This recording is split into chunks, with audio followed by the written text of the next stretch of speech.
Hello viewers, welcome to అక్షరం educations. So science and technology video క్లాసుల series ఏదైతే ఉంటుందో దాంట్లో భాగంగా మనం ఐసీటీ అనే టాపిక్ని మనం కంప్లీట్ చేసుకున్నాం. Okay, information and communication technologies ఏవైతే ఉన్నాయో వీటికి సంబంధించిన టాపిక్స్ అన్నీ, సపోజ్ కంప్యూటర్ అవ్వచ్చు, సైబర్ సెక్యూరిటీ అవ్వచ్చు, డిజిటల్ ఇండియా అవ్వచ్చు, ఇటువంటి టాపిక్స్ అన్నీ మనం ఒక 13 వీడియోస్ వరకు మనం కంప్లీట్ చేసుకున్నాం. ఇక మనకి నెక్స్ట్ అంటే ఎగ్జామ్కి ప్రిపేర్ అయిన బేసిక్ టాపిక్స్ వచ్చేసరికి కంప్యూటర్ మీద ఎక్కువ అడుగుతుంటారు కాబట్టి ముందుగా మనం ఆ టాపిక్స్ చేయడం జరిగింది. ఇక ప్యూర్గా గ్రూప్ 2 ఓరియంటేషన్లో కనుక మనం చూసుకున్నట్లయితే సో అందులో మనకి ఉన్నటువంటి మెయిన్ టాపిక్స్ ఏంటంటే భారతదేశంలో సైన్స్ అండ్ టెక్నాలజీ ఏదైతే ఉంటుందో ఈ భారతదేశంలో సైన్స్ అండ్ టెక్నాలజీ అసలు ఎప్పటి నుంచి దీని యొక్క డెవలప్మెంట్స్ అనేవి జరగటం అనేది మొదలైంది. సో ప్రజెంట్ దేశంలో సైన్స్ అండ్ టెక్నాలజీ ఏదైతే ఉంటుందో ఈ టెక్నాలజీ విభాగంలో అవ్వచ్చు, లేదంటే ఈ సైన్స్ విభాగంలో అవ్వచ్చు, పనిచేస్తున్నటువంటి వివిధ రకాలైన సంస్థలు ఏంటి, అలానే ఈ టెక్నాలజీ డెవలప్మెంట్ ఏదైతే ఉంటుందో దీన్ని డెవలప్ చేయడానికి వివిధ రకాలైనటువంటి స్కీమ్స్ ఏమున్నాయి. ఓకే, వివిధ రకాలైన స్కీమ్స్ ఏమున్నాయి, సైన్స్ అండ్ టెక్నాలజీ విభాగం ఏదైతే ఉంటుందో అంటే డిపార్ట్మెంట్ ఆఫ్ సైన్స్ ఏదైతే ఉంటుందో దాని కింద పనిచేసేటువంటి వివిధ రకాలైన సంస్థలు ఏమున్నాయి, ఇవన్నీ కూడా మనం ఒక టాపిక్గా చూడబోతున్నాం. సో దీనికంటే ముందు అసలు మనకి సైన్స్ అండ్ టెక్నాలజీ అనే ఒక టాపిక్ అనేది మనకు పెట్టారు. Okay, so science and technology అనే టాపిక్ మనకు పెట్టారు కాబట్టి ఇది మన నిత్య జీవితంలో దీని ప్రభావం ఎప్పటి నుంచి స్టార్ట్ అయింది. ఓకే, సో మరి ఇప్పుడే రీసెంట్గానే స్టార్ట్ అయిందా, ఒక 10 ఏళ్ళ నుంచి స్టార్ట్ అయిందా, లేదంటే ఒక 20 ఏళ్ళ నుంచి స్టార్ట్ అయిందా, అంతకంటే ముందు నుంచి ఉందా అనేది మనం చూసుకుంటూ వద్దాం ఒకసారి. ఓకే, సో ప్రస్తుతం నడుస్తున్నటువంటి రోజుల్లో టెక్నాలజీ అనేది మన జీవితంలో ఒక ముఖ్యమైన కీ రోల్ ప్లే చేస్తూ ఉంది. ఓకే, సరదాగా బయటికి వెళ్తే ఒక ప్రాంతం నుంచి ఇంకో ప్రాంతానికి వెళ్ళాలనుకుంటే ఒక ర్యాపిడో బుక్ చేసుకుంటున్నాము, ఒక ఓలా క్యాబ్ బుక్ చేసుకుంటాం. లేదు మనమే డైరెక్ట్గా వెళ్ళాలనుకుంటే ఏదన్నా రూట్ తెలియకపోతే మ్యాప్స్ చూసుకుంటాం. ఓకే, అలా కాకుండా ఇంట్లోనే కూర్చుంటున్నాం, ఇంట్లోనే కూర్చొని ఒక ప్రాంతం నుంచి ఇంకో ప్రాంతాన్ని డైరెక్ట్గా మనం మెసేజ్ చేసుకోగలుగుతున్నాం, వీడియో కాల్స్ చేసుకోగలుగుతున్నాం. సో ఇవన్నీ కూడా టెక్నాలజీ డెవలప్మెంట్ ద్వారానే ఇవన్నీ కూడా మనకి సామాన్య ప్రజల యొక్క అరచేతుల్లోకి అందుబాటులోకి వచ్చేసిందని మనం చెప్పుకోవచ్చు. మరి ఇటువంటి టెక్నాలజీ ఈ రోజుల్లో ప్రజల యొక్క లైఫ్లో కీలక పాత్ర అంటే కీలక భూమిక పోషిస్తుందని చెప్పి మనం కన్ఫామ్గా చెప్పుకోవచ్చు. ఓకే, దీని యొక్క ఇంపాక్ట్ కూడా ఖచ్చితంగా జనాల మీద వాళ్ళ యొక్క లైఫ్లో దీని యొక్క ఇంపాక్ట్ అనేది కూడా ఉంది. అది నెగిటివ్ ఇంపాక్ట్ అవ్వచ్చు, పాజిటివ్ ఇంపాక్ట్ అవ్వచ్చు. సో టెక్నాలజీ నెగిటివ్ ఇంపాక్ట్ ఉంటుంది, పాజిటివ్ ఇంపాక్ట్ ఉంటుంది. ఓకే, సో ఇలా ప్రతి వ్యక్తి జీవితాన్ని కూడా ఈ టెక్నాలజీ అనేది ఇంపాక్ట్ చేస్తూ ఉంటుంది. మరి టెక్నాలజీ రాక మునుపుకి ఈ రోజుకి ఎటువంటి తేడా వచ్చింది అనేది మనం బాగా గమనించినట్లయితే చూడండి, సైన్స్ అండ్ టెక్నాలజీ అభివృద్ధి చెందిన తర్వాత మెడిసిన్ రంగం అంటే హెల్త్ సెక్టర్ ఏదైతే ఉంటుందో ఈ హెల్త్ సెక్టర్లో ట్రెమండస్ చేంజెస్ అనేవి రావడం అనేది జరిగింది. ఓకే, సో వీటికి సంబంధించిన ఎక్విప్మెంట్ అవ్వచ్చు, అలానే సర్జికల్స్ మిషన్స్ ఏవైతే ఉంటాయో ఆ మిషన్స్ కావచ్చు, వీటికి సంబంధించిన చేంజ్ అనేది చాలా వచ్చింది. ఓకే, అలానే కమ్యూనికేషన్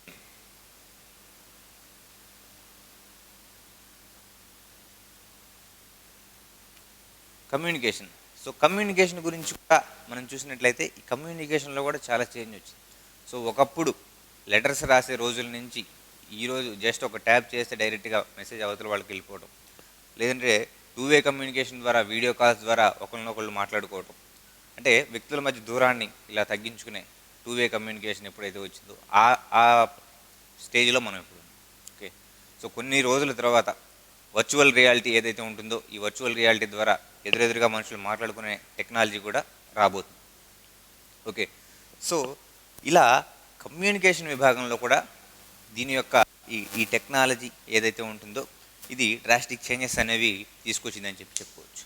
అలానే ఇదే టెక్నాలజీ అలానే సైన్స్ ద్వారా ట్రాన్స్పోర్ట్ విభాగంలో కూడా అత్యున్నతమైనటువంటి చేంజెస్ అనేవి వచ్చాయి అని చెప్పుకోవచ్చు. అలానే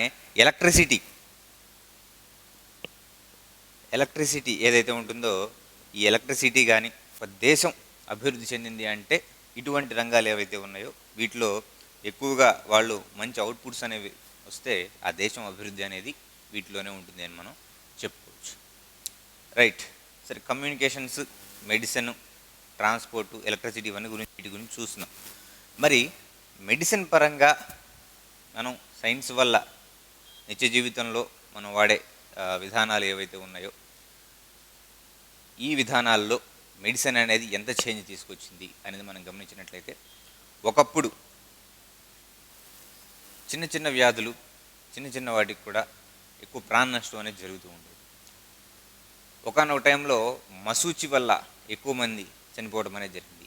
ఆ టైంలో చూడండి, నేను ఇక్కడ కొన్ని పాయింట్స్ చెప్తాను, ఇవి పాత్ బ్రేకర్స్ అవి. సో ఆ టైం పట్టుకు ఉన్న వాటిని బ్రేక్ చేసి అక్కడి నుంచి ఒక ట్రెండ్ అనేది ఏదైతే క్రియేట్ చేసుకుంటూ వచ్చినాయో వాటి గురించి మనం మాట్లాడుకుందాం. ఆ తర్వాత భారతదేశ చరిత్రలో, అంటే ప్రాచీన భారతదేశ చరిత్ర అవ్వచ్చు, మధ్యయుగ భారతదేశ చరిత్ర అవ్వచ్చు, ఆధునిక భారతదేశ చరిత్ర, వీటిలో కీ పాయింట్స్ వరకు చూసుకుంటుందాం. ఓకే, సో వీటిలో కీ పాయింట్స్ వరకు చూసుకొని ఈ చాప్టర్ చివరిలో ప్రస్తుతానికి ప్రభుత్వం ఏవైతే ముఖ్యమైన స్కీమ్స్ ఏవైతే రన్ చేస్తుందో, అంటే టెక్నాలజీ డెవలప్మెంట్ అనేది ఎలా డెవలప్ చేయాలి, వీటిలో ఎక్కువ మందిని ఎలా ఇన్వాల్వ్ చేయాలి, అంటే గ్రామీణ ప్రాంత రూరల్ ఏరియాస్లో కూడా ఎక్కువ ఎలా ఇన్వాల్వ్ చేయాలి అన్న ఉద్దేశంలో స్కీమ్స్ అనేవి పెట్టడం అనేది జరిగింది. వీటి గురించి ఈ లెసన్ చివరిలో చూద్దాం. ఓకే, సో దీనికంటే ముందు మనం ఈ మెడిసిన్ విభాగం ఏదైతే ఉంటుందో దీంట్లో అప్పటి వరకు మసూచి లేదా స్మాల్ ఫాక్స్ అంటాం, ఈ మసూచి వల్ల చాలామంది చనిపోవడం అనేది జరుగుతుంది. ఎడ్వర్డ్ జెన్నర్ అనేటువంటి శాస్త్రవేత్త 1700 సంవత్సరాల్లో, ఎడ్వర్డ్ జెన్నర్ 1700లో దీనికి మసూచికి వ్యాక్సిన్ కనుక్కోవడం అనేది జరిగింది. ఓకే, సో ఈ 1700 సంవత్సరాల్లో, అంటే 1700s ఈ టైంలో కనుక్కోవడం వల్ల ప్రాణ నష్టాన్ని చాలా వరకు ఆపటం జరిగింది అని మనం చెప్పుకోవచ్చు. అలానే 1800 ఈ టైంలో క్రిములు, అంటే వ్యాధికారక క్రిములు ఏవైతే ఉన్నాయో వీటిని ఫైండ్ అవుట్ చేయడం, త్రూ మైక్రోస్కోప్ ద్వారా వీటిని ఫైండ్ అవుట్ చేయడం, వీటికి సంబంధించిన విరుగుడు ఏదైతే ఉంటుందో వాటిని ఇవ్వడం అనేది స్టార్ట్ అయిందని మనం చెప్పుకోవచ్చు 1800స్లో. అలానే మనం చూసినట్లయితే 1900 ఇయర్ 1920s ఆ టైంలో, సో ఆ టైంలో మొట్టమొదటి యాంటీబయాటిక్ని, ఓకే, సో ఫస్ట్ యాంటీబయోటిక్ని కనుగొనటం జరిగింది. మరి ఈ యాంటీబయాటిక్ ఏదంటే అంటే పెన్సిలిన్. ఓకే, పెన్సిలిన్ని కనుగొనటం అనేది జరిగింది అలెగ్జాండర్ ఫ్లెమింగ్. ఓకే, 1920స్లో అలెగ్జాండర్ ఫ్లెమింగ్ పెన్సిలిన్ని కనుగొనటం జరిగింది. సో ఇవన్నీ కూడా హెల్త్ సెక్టార్లో లేదా మెడిసిన్ విభాగంలో ఇవి ఒక పాత్ బ్రేకర్స్ అని చెప్పుకోవచ్చు మనం. సో వీటి ద్వారా ఎంతో ఎక్కువ లైఫ్ స్పాన్ అనేది పెరిగిపోయింది. ఆ తర్వాత ఈ టెక్నాలజీ, ఈ సైన్స్ విభాగం ఏదైతే ఉంటుందో ఈ టెక్నాలజీ అనేది తోడవటం ద్వారా మరింత ఎన్హాన్స్మెంట్ అనేది ఈ మెడిసిన్ రంగంలో వచ్చిందని చెప్పుకోవచ్చు. సపోజ్ చూడండి, మనకి ఈ మెడిసిన్ విభాగానికి టెక్నాలజీ ద్వారా ఈరోజు ప్రతి ఒక్క ఇంట్లో బీపీ చెక్ చేసుకోవడానికి ఒక మిషన్ అనేది డైరెక్ట్గా అందరూ వాళ్ళ ఇళ్ళలోనే చెక్ చేసుకుంటున్నారు. అలానే షుగర్ వాళ్ళ ఇళ్ళలోనే చెక్ చేసుకుంటున్నారు. ఇది ఎలా అంటే సైన్స్కి టెక్నాలజీ తోడవటం ద్వారానే ఎక్కువ మందికి రీచ్ అనేది ఉంటుంది. ఓకే, సో ఇలా ఈ మెడిసిన్ విభాగం ఏదైతే ఉంటుందో ఇక్కడ వరకు వచ్చిన ఈ అంశాలని ఏదైతే పాత్ బ్రేకింగ్గా మనం చెప్పుకోవచ్చు. ఇటువంటి వాటి ద్వారా ఈ టెక్నాలజీని యూజ్ చేసుకోవడం ద్వారా మనుషుల యొక్క లైఫ్ స్పాన్ అనేది పెరిగింది అని కూడా మనం చెప్పుకోవచ్చు. ఓకే, లైఫ్ స్పాన్ అనేది కూడా పెరిగిందని చెప్పుకోవచ్చు. అలానే ఈ మెడిసిన్ విభాగంలో ఎక్విప్మెంట్ ఏదైతే ఉంటుందో, అంటే యూజ్ చేసే ఎక్విప్మెంట్, సపోజ్ హార్ట్కి వాడే డిఫిబ్రిలేటర్స్ కావచ్చు, అలానే ఎంఆర్ఐ స్కాన్స్ కావచ్చు, ఇవన్నీ కూడా టెక్నాలజీ విభాగం ద్వారానే డే బై డే అవి పెరుగుతూ వచ్చినాయని చెప్పి మనం చెప్పుకోవచ్చు. అలానే కమ్యూనికేషన్ గురించి మాట్లాడినట్లయితే ఒకప్పుడు కేవలం లెటర్స్ ద్వారా కమ్యూనికేషన్ అనేది ఉండేది. ఈ లెటర్స్ ద్వారా ఉండే కమ్యూనికేషన్ని చిన్న చిన్నగా వైర్డ్ కమ్యూనికేషన్ ద్వారా ఎన్హాన్స్ చేసుకోవడం జరిగింది. ఈ వైర్డ్ కమ్యూనికేషన్ నుంచి మళ్ళీ వైర్లెస్ కమ్యూనికేషన్, ఈ వైర్లెస్ కమ్యూనికేషన్లో కూడా వన్ వే కమ్యూనికేషన్ రావడం అనేది జరిగింది. వన్ వే కమ్యూనికేషన్ రావడం అనేది జరిగింది. One way communication is nothing but, అంటే ఇప్పుడు ఫోన్ మాట్లాడేటప్పుడు ఒకళ్ళు మాట్లాడంటే మీ ఛానల్ ఆన్ అవుతుంది, మీరు మాట్లాడిన తర్వాత అదంతా విన్న తర్వాత మీరు మాట్లాడడం అయిపోయిన తర్వాత మీ ఛానల్ ఆఫ్ అవుతుంది, నా ఛానల్ ఆన్, అప్పుడు నేను మాట్లాడాలి. ఓకే, సో దీన్ని వన్ వే కమ్యూనికేషన్ అంటారు. అలా కాకుండా ఈ వన్ వే కమ్యూనికేషన్ తర్వాత టూ వే కమ్యూనికేషన్ కూడా రావడం అనేది జరిగింది. ఓకే, టూ వే కమ్యూనికేషన్ కూడా రావడం అనేది జరిగింది. అలానే మొబైల్ జనరేషన్స్లో 1G నుంచి ఈరోజు 5G టెక్నాలజీ మనం వాడుతున్నాం. 6Gకి సంబంధించినటువంటి ట్రయల్ రన్స్ కూడా ఏవైతే ఉన్నాయో వాటిని స్టార్ట్ చేయడం అనేది జరిగింది ప్రపంచంలో. ఓకే, సో 5G టెక్నాలజీ ఇంకా భారతదేశం మొత్తం విస్తరించలేదు, అప్పటికే 6Gకి సంబంధించిన ట్రయల్స్ కూడా స్టార్ట్ అవుతున్నాయి అని మనం చెప్పుకోవచ్చు. దీని గురించి మొత్తం మనం ICTలో చూసుకున్నాం ఆల్రెడీ. ఓకే, సో అలానే విభాగంలో, ట్రాన్స్పోర్ట్ విభాగంలో చూడండి, మనకి RFID టెక్నాలజీ వాడతాం ట్రాన్స్పోర్ట్ విభాగంలో. అంటే ఎక్కడికక్కడ రేడియో ఫ్రీక్వెన్సీ ద్వారా ట్రాకింగ్ విధానం ఉపయోగిస్తున్న టెక్నాలజీ ద్వారా. ఓకే, సో హైవేస్ మీద ఎటువంటి ఇన్సిడెంట్ జరిగినా కానీ ట్రాకింగ్ చేసే విధానంగా RFID చిప్ను వాడుతున్నాం. అలానే టోల్ గేట్స్లో ఈ RFID చిప్ను వాడుతున్నాం. సో ఇలా టెక్నాలజీని మనం స్వాతంత్రం వచ్చిన తర్వాత యూజ్ చేసుకుంటూ వస్తూ ఉన్నాం. ఓకే, అలానే ఎలక్ట్రిసిటీ మనం దీని గురించి స్పెషల్గా చెప్పాల్సిన పని లేదు. సో ఇది లేనిదే మనకి రోజు అనేది గడవదు. ఓకే, ప్రతి వస్తువు ఛార్జింగ్, మొబైల్ ఛార్జింగ్, అంటే వాడే బ్లూటూత్ ఛార్జింగ్, అలానే స్మార్ట్ వాచ్ ఛార్జింగ్. సో వీటన్నిటికీ జీవనాధారం ఎలక్ట్రిసిటీ. ఓకే, సో ఎలక్ట్రిసిటీ అనేది ఎంతలా చేంజ్ చేయబోతుంది అంటే ఇంకా రాబోయే రోజుల్లో ఈవీ వెహికల్స్ కూడా వస్తున్నాయి కాబట్టి ఇంకా ఎక్కువ ఇది ఎన్హాన్స్ చేయబోతుంది, షేప్ అనేది చేయబోతుంది అని చెప్పి మనం చెప్పుకోవచ్చు. మరి ఏంటి సైన్స్ అండ్ టెక్నాలజీ వల్ల లాభం ఏంటి అంటే, సో ఇంత ఎన్హాన్స్మెంట్ వస్తే లైఫ్ అనేది చేంజ్ అయిపోతూ ఉంటుంది. ఓకే, సింపుల్ వేలో లైఫ్ అనేది వెళ్ళిపోతూ ఉంటుంది. ఓకే, ఒకరితో ఒకళ్ళతో అవసరాలు లేకుండా, ఒకరితో ఒకళ్ళకి పని లేకుండా, ఎవడి బతుకోడు గడిపేస్తూ లైఫ్ అనేది అలా ప్రశాంతంగా వెళ్ళిపోతూ ఉంటుంది. అలానే విత్ AI సపోర్ట్, అంటే వర్కింగ్ ఎన్విరాన్మెంట్కి వచ్చేసరికి ఏంటంటే AI ఆర్టిఫిషియల్ ఇంటెలిజెన్స్ సపోర్ట్ కనుక తీసుకుంటే, ఈ ఆర్టిఫిషియల్ ఇంటెలిజెన్స్ సపోర్ట్ తీసుకోవడం వల్ల యాక్యురేట్ ఆన్సర్స్ అనేవి ఇవ్వచ్చు. ఓకే, సో యాక్యురేట్ ఆన్సర్స్ అనేవి జనరేట్ చేస్తుంది.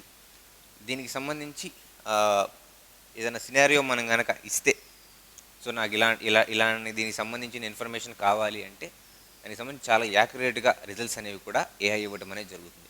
అలానే ఎప్పుడైతే టెక్నాలజీని మనం యూజ్ చేసుకున్నామో, టెక్నాలజీని యూజ్ చేసుకోవడం వల్ల ఏంటంటే వర్క్ అనేది చాలా స్పీడ్గా అయిపోతుంది. ఓకే, సో వర్క్ అనేది తొందరగా అయిపోతుంది అంటే అక్కడ ఇన్ఫ్రాస్ట్రక్చర్ పెరుగుతుంది అని అర్థం.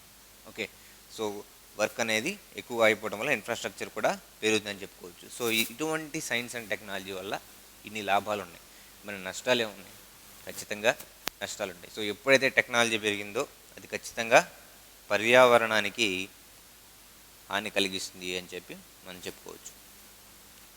పర్యావరణానికి హాని కలిగిస్తుంది. అలానే మనం చూసుకుంటే ఫ్యాక్టరీస్ ద్వారా నెంబర్ ఆఫ్ గ్యాసెస్ అనేవి రిలీజ్ అవుతూ ఉంటాయి.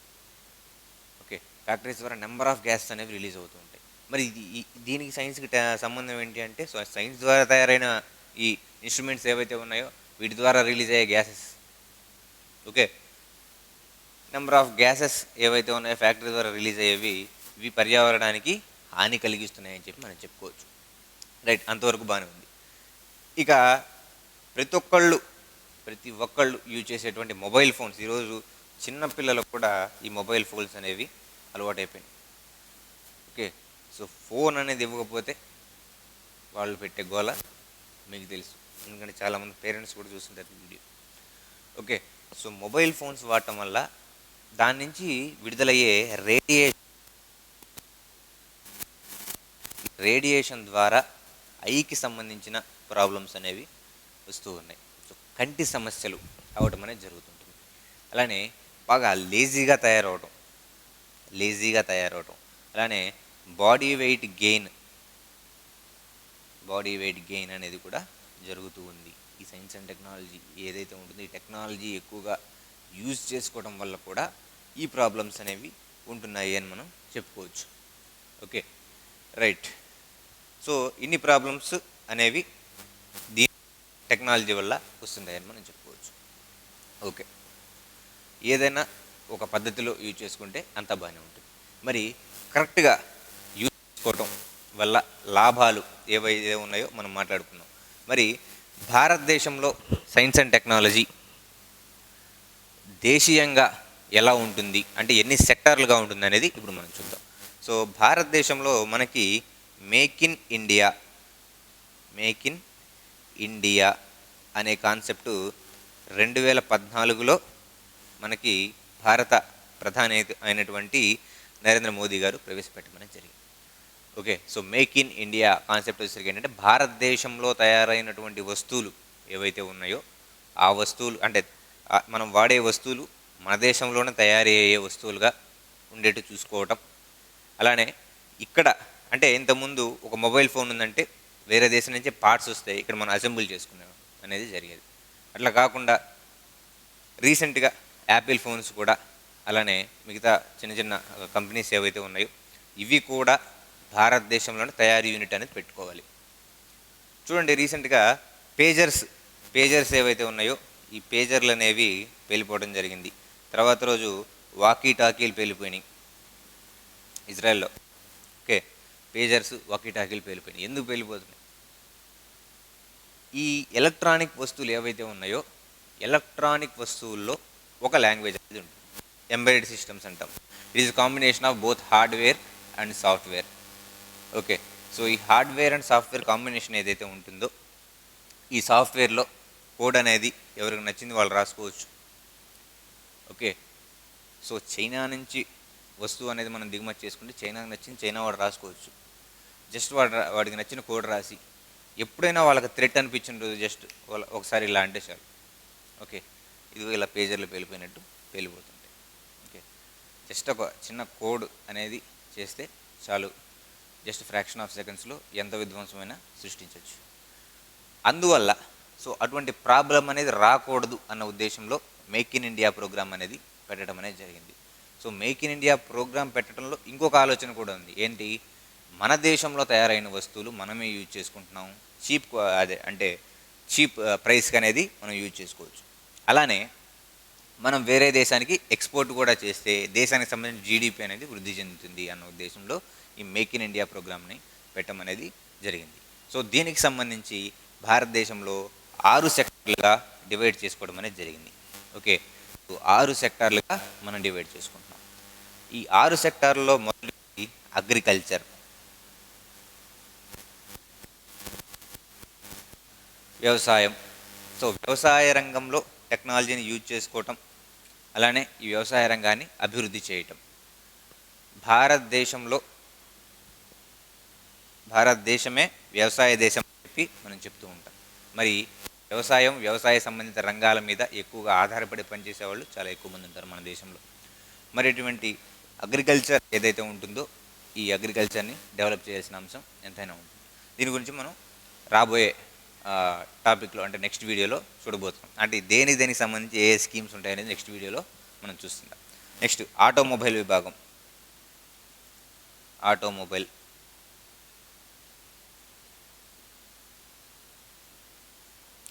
ఓకే, సో ఆటోమొబైల్ విభాగం అవ్వచ్చు.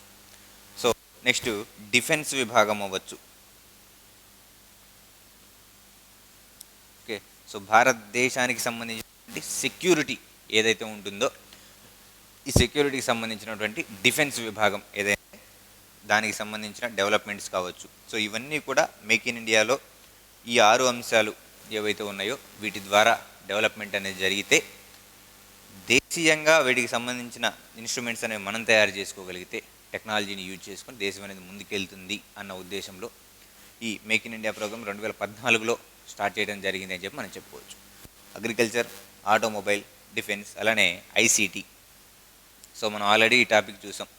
ఇన్ఫర్మేషన్ అండ్ కమ్యూనికేషన్ టెక్నాలజీకి సంబంధించిన అంశాలు ఏవైతే ఉన్నాయో వీటికి సంబంధించిన ఇన్స్ట్రుమెంట్స్ దేశంలోనే తయారైతే మనకి చాలా బాగుంటుంది అని చెప్పి దీని యొక్క ఉద్దేశం. Next health sector. Okay, next health sector, ఆరోగ్య విభాగం. ఆరోగ్య విభాగానికి సంబంధించినటువంటి ఐటమ్స్ ఏవైతే ఉన్నాయో అవి కూడా మన దేశంలోనే జరిగి మన దేశంలోనే తయారై ఇక్కడ యూజ్ చేసుకుంటే మంచిది అనే ఉద్దేశంలో ఇదొకటి. Next space. సో ఇక్కడ ఉన్న వాటినిట్లో ఎక్కువగా మేక్ ఇన్ ఇండియా ద్వారా ఎక్కువగా రిజల్ట్ అవుట్కమ్ ఏదైతే చూపించిందో అది స్పేస్ విభాగం అని మనం చెప్పుకోవచ్చు. స్పేస్ విభాగం ద్వారా అవుట్కమ్ అనేది అవటం జరిగింది. అంటే ఇంతకుముందు టెక్నాలజీ మిషన్స్ అనేవి ఇస్రో ద్వారా చాలా తక్కువ జరిగినాయి. 2008లో ఒకటి, 2013లో ఒకటి జరిగినాయి. కానీ ఇకపై జరిగే టెక్నాలజీ మిషన్స్ ఏవైతే ఉన్నాయో అవి భారతదేశంలో అవి గేమ్ చేంజర్స్గా కూడా మారబోతున్నాయి. అంటే ప్రపంచ పటంలో భారతదేశానికి సంబంధించినటువంటి ఈ అంశాలు ఏవైతే ఉన్నాయో భారతదేశం మీద ఉన్నటువంటి దృష్టి ఏదైతే ఉంటుందో అవన్నీ మార్చే గేమ్ చేంజర్స్గా రాబోయే ఈ స్పేస్ ఇస్రో వాళ్ళు చేసేటువంటి కొన్ని మిషన్స్ ఉన్నాయి. సముద్రయాన్ అవ్వచ్చు, గగనయాన్ అవ్వచ్చు, ఇటువంటి అంశాలన్నీ కూడా. సో ఇవన్నీ భారతదేశాన్ని ప్రపంచ పంటలో నిలబెట్టే విధంగా చేయడం అనేది జరుగుతుంది. సో ఇలా ఈ 6 రంగాల్లో ఎక్కువ టెక్నాలజీని యూజ్ చేసుకొని, సైన్స్ని యూజ్ చేసుకొని ఈ మేక్ ఇన్ ఇండియా విధానం ద్వారా ఎక్కువ జీడిపి సంపాదించాలి అనే ఉద్దేశంలో ఈ మేక్ ఇన్ ఇండియా అనేది పెట్టడం అనేది జరిగింది. 6 రంగాల్లో అభివృద్ధి సాధిస్తే దేశం అన్నది ముందుకెళ్తుంది అని చెప్పి మేక్ ఇన్ ఇండియా ప్రోగ్రామ్ని స్టార్ట్ చేయడం జరిగింది. రైట్. సో మరి భారతదేశంలో సైన్స్ ఎప్పటి నుంచి అభివృద్ధి చెందింది అనేది మనం మాట్లాడుకుంటూ వస్తున్నాం.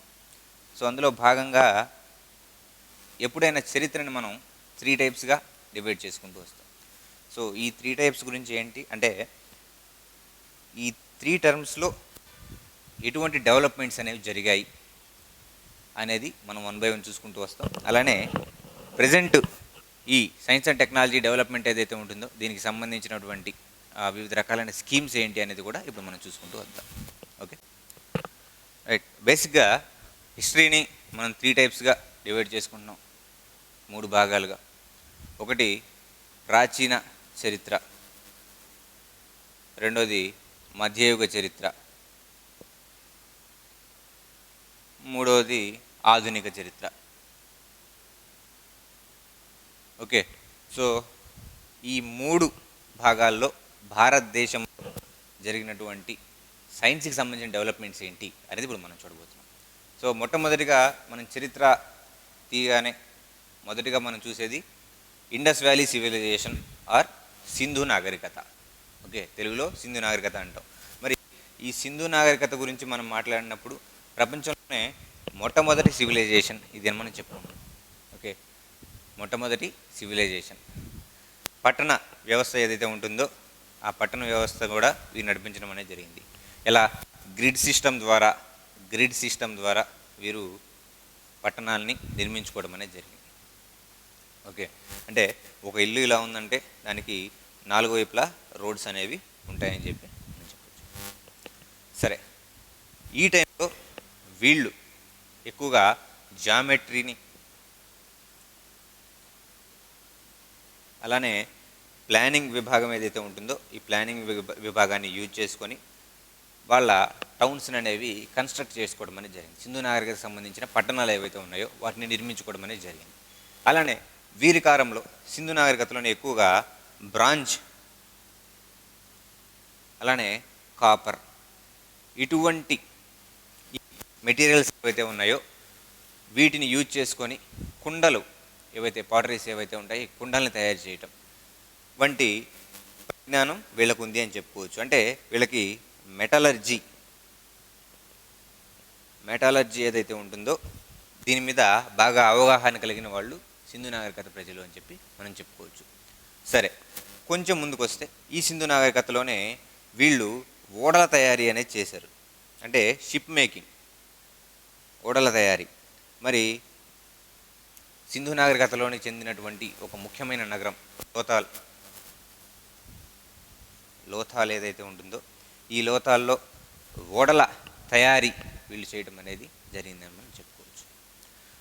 మరి సింధు నాగరికత తర్వాత మనం చూసినట్లయితే వేద నాగరికత. వేద నాగరికతలో సోమరసం అనే పేరు మనం వినే ఉంటాం. సోమరసం. ఓకే, వీళ్ళ కాలంలో వీళ్ళు వాడే మత్తు పదార్థాన్ని సోమరసం అని చెప్పుకోవచ్చు. సో ఇది ఫెర్మెంటేషన్ ప్రాసెస్ ద్వారా తయారు చేయబడినటువంటి ఒక డ్రింక్ అని మనం చెప్పుకోవచ్చు. ఓకే, సో ఆ టైంలోనే వీళ్ళకి ఫెర్మెంటేషన్ అనే విధానం అనేది తెలుసు. అలానే లెదర్ ట్యానింగ్ కూడా తెలుసు వీళ్ళకి. లెదర్ ట్యానింగ్ కూడా తెలుసు. వేద నాగరికత ఎవరైతే ఉన్నారో తొలి వేద నాగరికత సంబంధించిన వాళ్ళందరికీ ఈ ఫెర్మెంటేషన్ తెలుసు. అలానే లెదర్ ట్యానింగ్ అనే పద్ధతి కూడా తెలుసు. ఇక కొంచెం ముందుకు వస్తే మనం వరాహమిహిరుడు.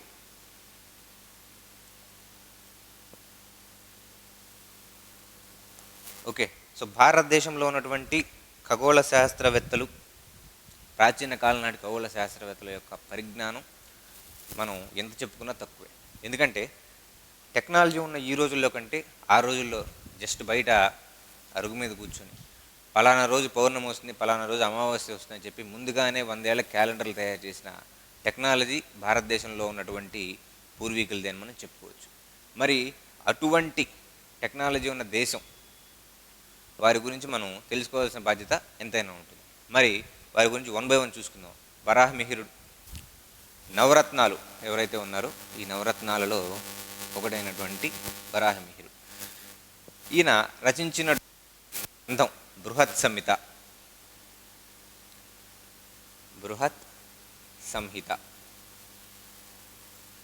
ఓకే, సో బేసిక్గా వరాహమిహిరుడు ప్రముఖ ఈయన ప్రెడిక్షన్స్ ఉన్నాయో చాలా యాక్యురేట్ ప్రెడిక్షన్స్ అనేవి ఇవ్వడం అనేది జరుగుతుంటుంది. ఓకే, అంటే గ్రహాలు ఏవైతే ఉన్నాయో ఈ గ్రహాల మూమెంట్ గురించి కానీ, తర్వాత భూమి మీద ఉన్నటువంటి వివిధ అంశాల గురించి కానీ యాక్యురేట్ ప్రెడిక్షన్స్ అనేవి ఇవ్వటంలో ఈయన దిట్ట అని మనం చెప్పుకోవచ్చు. ఓకే, అలానే చూడండి, చంద్రుడు భూమి చుట్టూ తిరుగుతున్నాడు, అలానే భూమి సూర్యుని చుట్టూ రివాల్వ్ అవుతుంది అని చెప్పి మొట్టమొదటిసారిగా తెలియజేసినటువంటి శాస్త్రవేత్త ఎవరంటే వరాహమిహిరుడు అని చెప్పి మనం చెప్పుకోవచ్చు.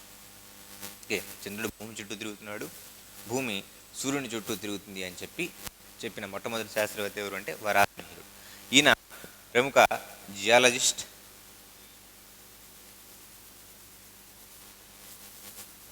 హైడ్రాలజిస్ట్. అంటే చూడండి, ఇక్కడ భూమి ఏదైతే ఉంటుందో నవగ్రహాల్లో ఒక గ్రహమైనటువంటి భూమితో పాటు మిగతా గ్రహాల్లో ఉన్నటువంటి ప్లానెట్స్ ఏవైతే ఉన్నాయో రిమైనింగ్ ప్లానెట్ యొక్క మోషన్స్, అంటే ప్లానెటరీ మోషన్స్,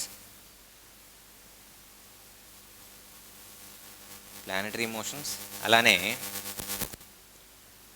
క్లౌడ్ ఫార్మింగ్.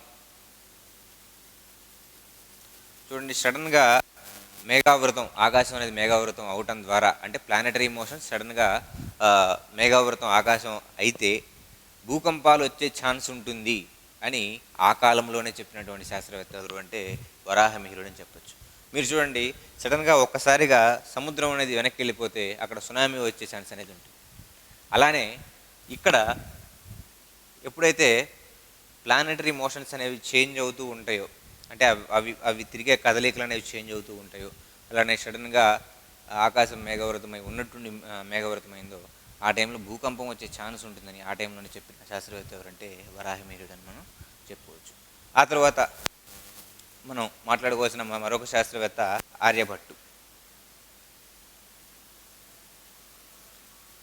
మనందరికీ తెలుసు.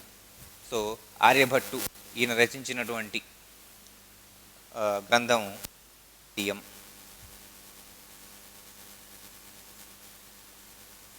మరి మనం ఏది లెక్క పెట్టుకున్నా ఖచ్చితంగా 10 రూపాయల నుంచి 1 కోటి రూపాయల వరకు ఏది లెక్క పెట్టుకున్నా ఖచ్చితంగా 0 అనేది ఉండాలి.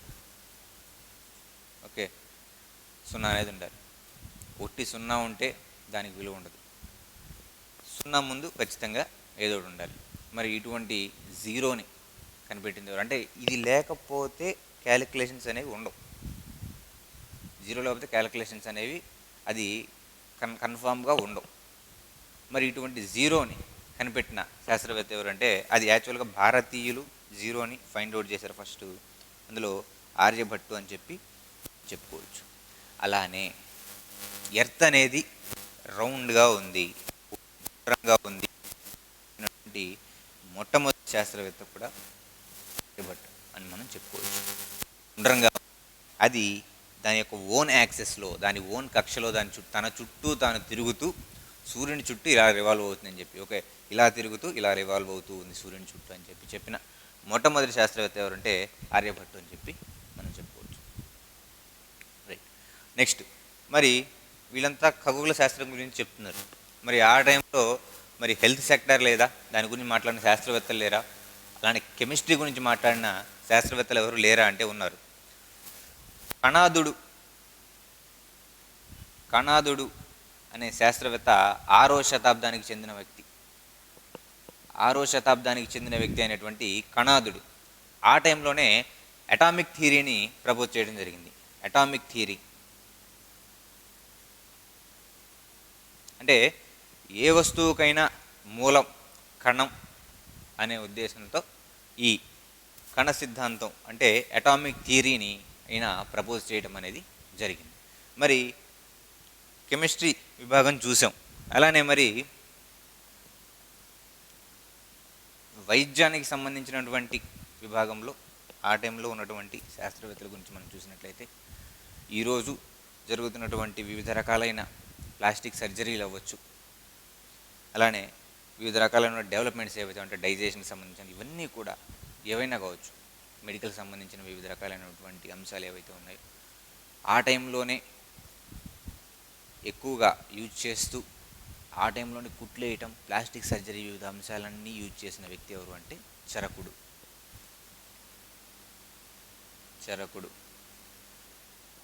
ఓకే, చరకుడు రచించినటువంటి గ్రంథం చరక సంహిత.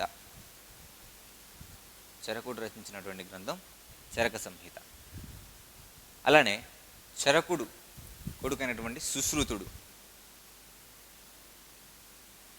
ఈయన రచించినటువంటి సుశ్రుత సంహిత ఏవైతే ఉన్నాయో ఈ రెండు కూడా మనకి ఆ కాలం నాటి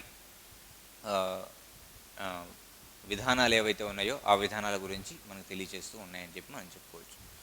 రైట్. మరి చరకుడు గురించి మాట్లాడుకుంటున్నాం. ఈయన ఎవరి ఆస్థానంలో ఉండేవాడు అంటే కనిష్కుడి ఆస్థానంలో ఉండేవాడు. కనిష్కుని ఆస్థానంలో ఉండేటువంటి చరకుడు ఆ రోజుల్లోనే చరక సంహిత ద్వారా మనకి మన బాడీలో ఉన్నటువంటి జీర్ణ వ్యవస్థ లేదా డైజెషన్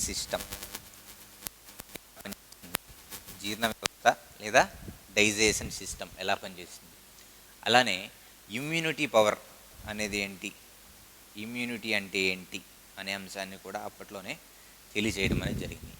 6వ శతాబ్దం ఆ టైంలో ఇమ్యూనిటీ పవర్ గురించి తెలియజేశారు. ఓకే, అలానే అదే టైంలో కుట్లు వేయటం మొదటిగా ఈ చీమలు ఏవైతే ఉన్నాయో ఈ చీమ కొండి ఉంటుంది, ఇలా రెండు ఇట్లా అటొకటి ఇటొకటి ఈ రెండిటితో ఇలా పట్టి వాటిని అట్లా ఉంచేసేవాళ్ళు. ఉంచేస్తే అది ఇట్లా అతుక్కొని ఉండేవి. అట్లా కుట్లు వేయడం అనేది స్టార్ట్ చేసుకుంటూ ఈ రోజుకి అడ్వాన్స్గా చర్మంలో కలిసిపోయే రకంగా కుట్లు వేయడం అనేది రావడం అనేది జరిగింది.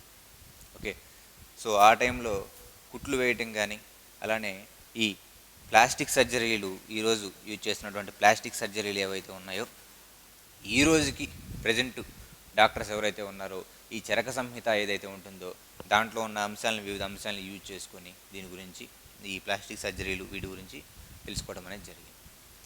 మరి ఈ అంశాలన్నీ మనకి ఎక్కడ లభించాయి అంటే యాక్చువల్గా మనకి 4 వేదాలు ఉన్నాయండి. ఈ 4 వేదాల్లో 4వది అథర్వణ వేదం. సో ఈ అథర్వణ వేదం కాన్సెప్ట్ ఏంటి అంటే super natural powers, science and super natural powers. Okay, science and super natural powers.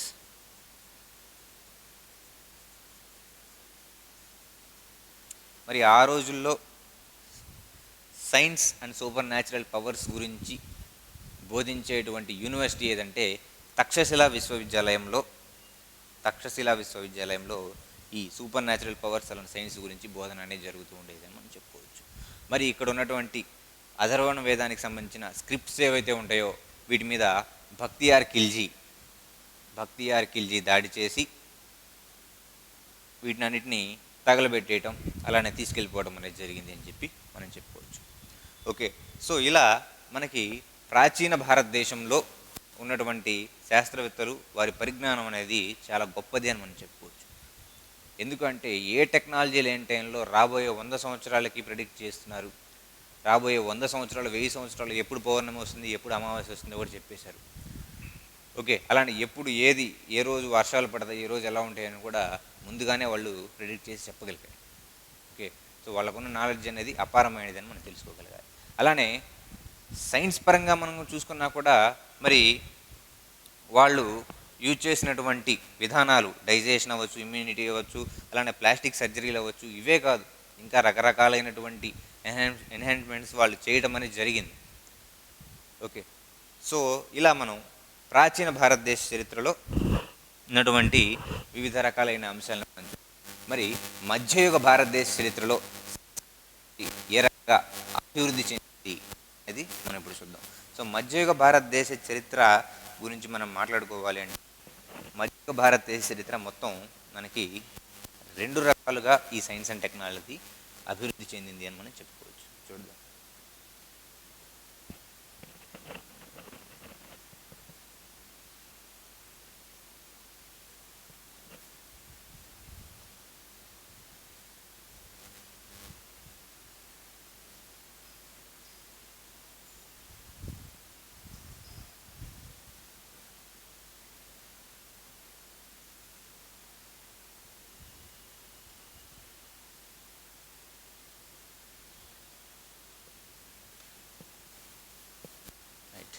So మధ్యయుగ భారతదేశ చరిత్ర గురించి ఇప్పుడు మనం మాట్లాడుకుందాం.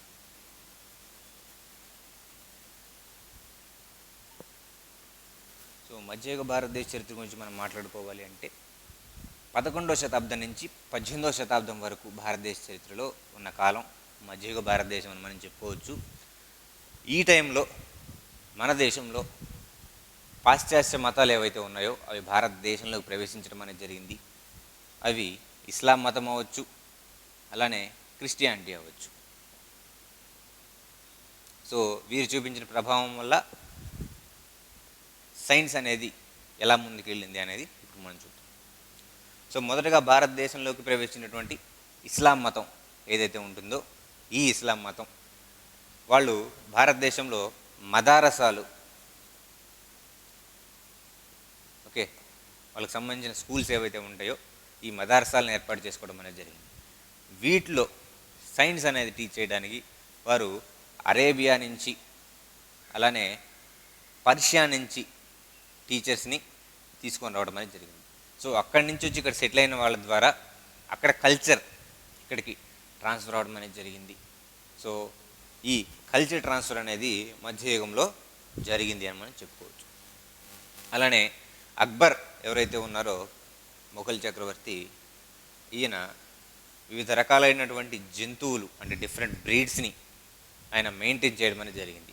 ఓకే, ఆయన యుద్ధంలో వాడేటువంటి ఎలిఫెంట్స్ అవ్వచ్చు, అలానే హార్సెస్ అవ్వచ్చు, అలానే డిఫరెంట్ బర్డ్స్ ఏవైతే ఉన్నాయో ఈ బర్డ్స్కి సంబంధించిన కూడా డిఫరెంట్ బ్రీడ్స్ అనేవి ఆయన మెయింటైన్ చేయడం అనేది జరిగింది ఆ రోజుల్లో మనం చెప్పుకోవచ్చు. అలానే ఖచ్చితంగా పాఠశాలలో విద్యార్థులందరికీ మ్యాథ్స్ అనేది ఒక సబ్జెక్టుగా ఉండాలి, అంటే గణితం ఒక సబ్జెక్టుగా ఖచ్చితంగా ఉండాలి అని చెప్పింది కూడా అక్బర్ అని చెప్పి మనం చెప్పుకోవచ్చు. ఓకే, సో పాఠశాల విద్యార్థులకి మ్యాథ్స్ అనేది ఒక సబ్జెక్టుగా ఉండాలి అని చెప్పింది అక్బర్ అని మనం చెప్పుకోవచ్చు ఆ రోజు. ఆ తర్వాత తుజుక్ ఈ జహంగీరి ఈ గ్రంథంలో హైబ్రిడ్ మొక్కలు లేదా హైబ్రిడైజేషన్ విధానం ఏదైతే ఉంటుందో ఈ గ్రంథం ద్వారా తెలపడం జరిగింది అని చెప్పి చెప్పుకోవచ్చు. సో హైబ్రిడైజేషన్ విధానం అనేది ఈ తుజుక్ ఈ జహంగీరి బుక్ ద్వారా మనకి తెలిసిందని మనం చెప్పుకోవచ్చు. ఆ తర్వాత మనం చూసినట్టయితే టిప్పు సుల్తాన్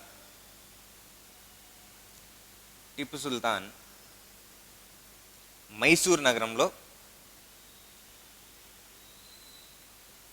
నగరంలో ఒక పేపర్ ఫ్యాక్టరీని పెట్టడం అనేది జరిగింది. పేపర్ ఫ్యాక్టరీ అంటే పేపర్ మిల్ అనుకోండి, పేపర్ మిల్ని నిర్మించడం అనేది జరిగింది.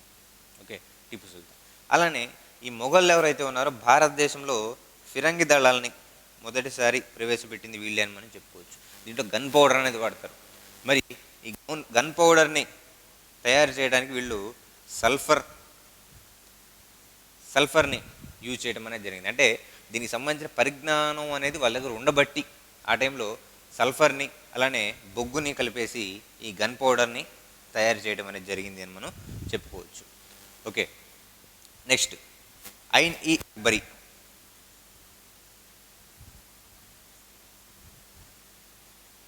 ఓకే, ఐన్-ఇ-అక్బరీ ఈ గ్రంథం ద్వారా పెర్ఫ్యూమ్ మేకింగ్ ఏదైతే ఉంటుందో పెర్ఫ్యూమ్ మేకింగ్ అనేది ఈ గ్రంథం ద్వారా చెప్పడం అనేది జరిగింది అని మనం చెప్పుకోవచ్చు.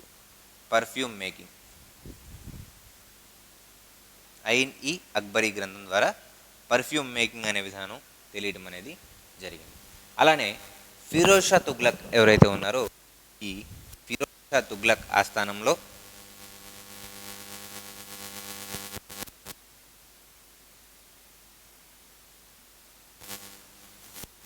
ఫిరోజ్ షా తుగ్లక్ ఎవరైతే ఉన్నారో ఆ ఆస్థానంలో ఉన్నటువంటి మహేంద్ర సూరి అంటే ఈయన మహేంద్ర సూరి ఆయన ఆస్థానంలో ఉన్నటువంటి మహేంద్ర సూరి ఒక యంత్రాన్ని తయారు చేయడం అనేది జరిగింది.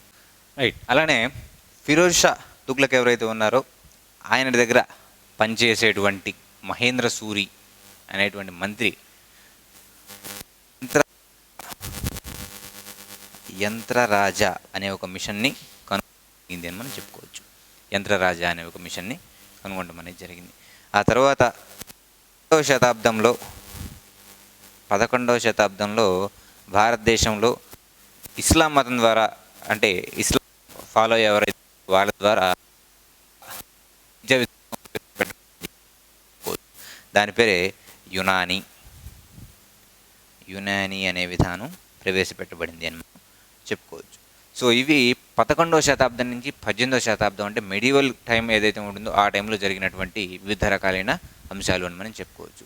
మరి ఇక ఆధునిక భారతదేశంలో ఎటువంటి ఎన్హాన్స్మెంట్స్ జరిగాయి అనేది ఇప్పుడు మనం చూద్దాం.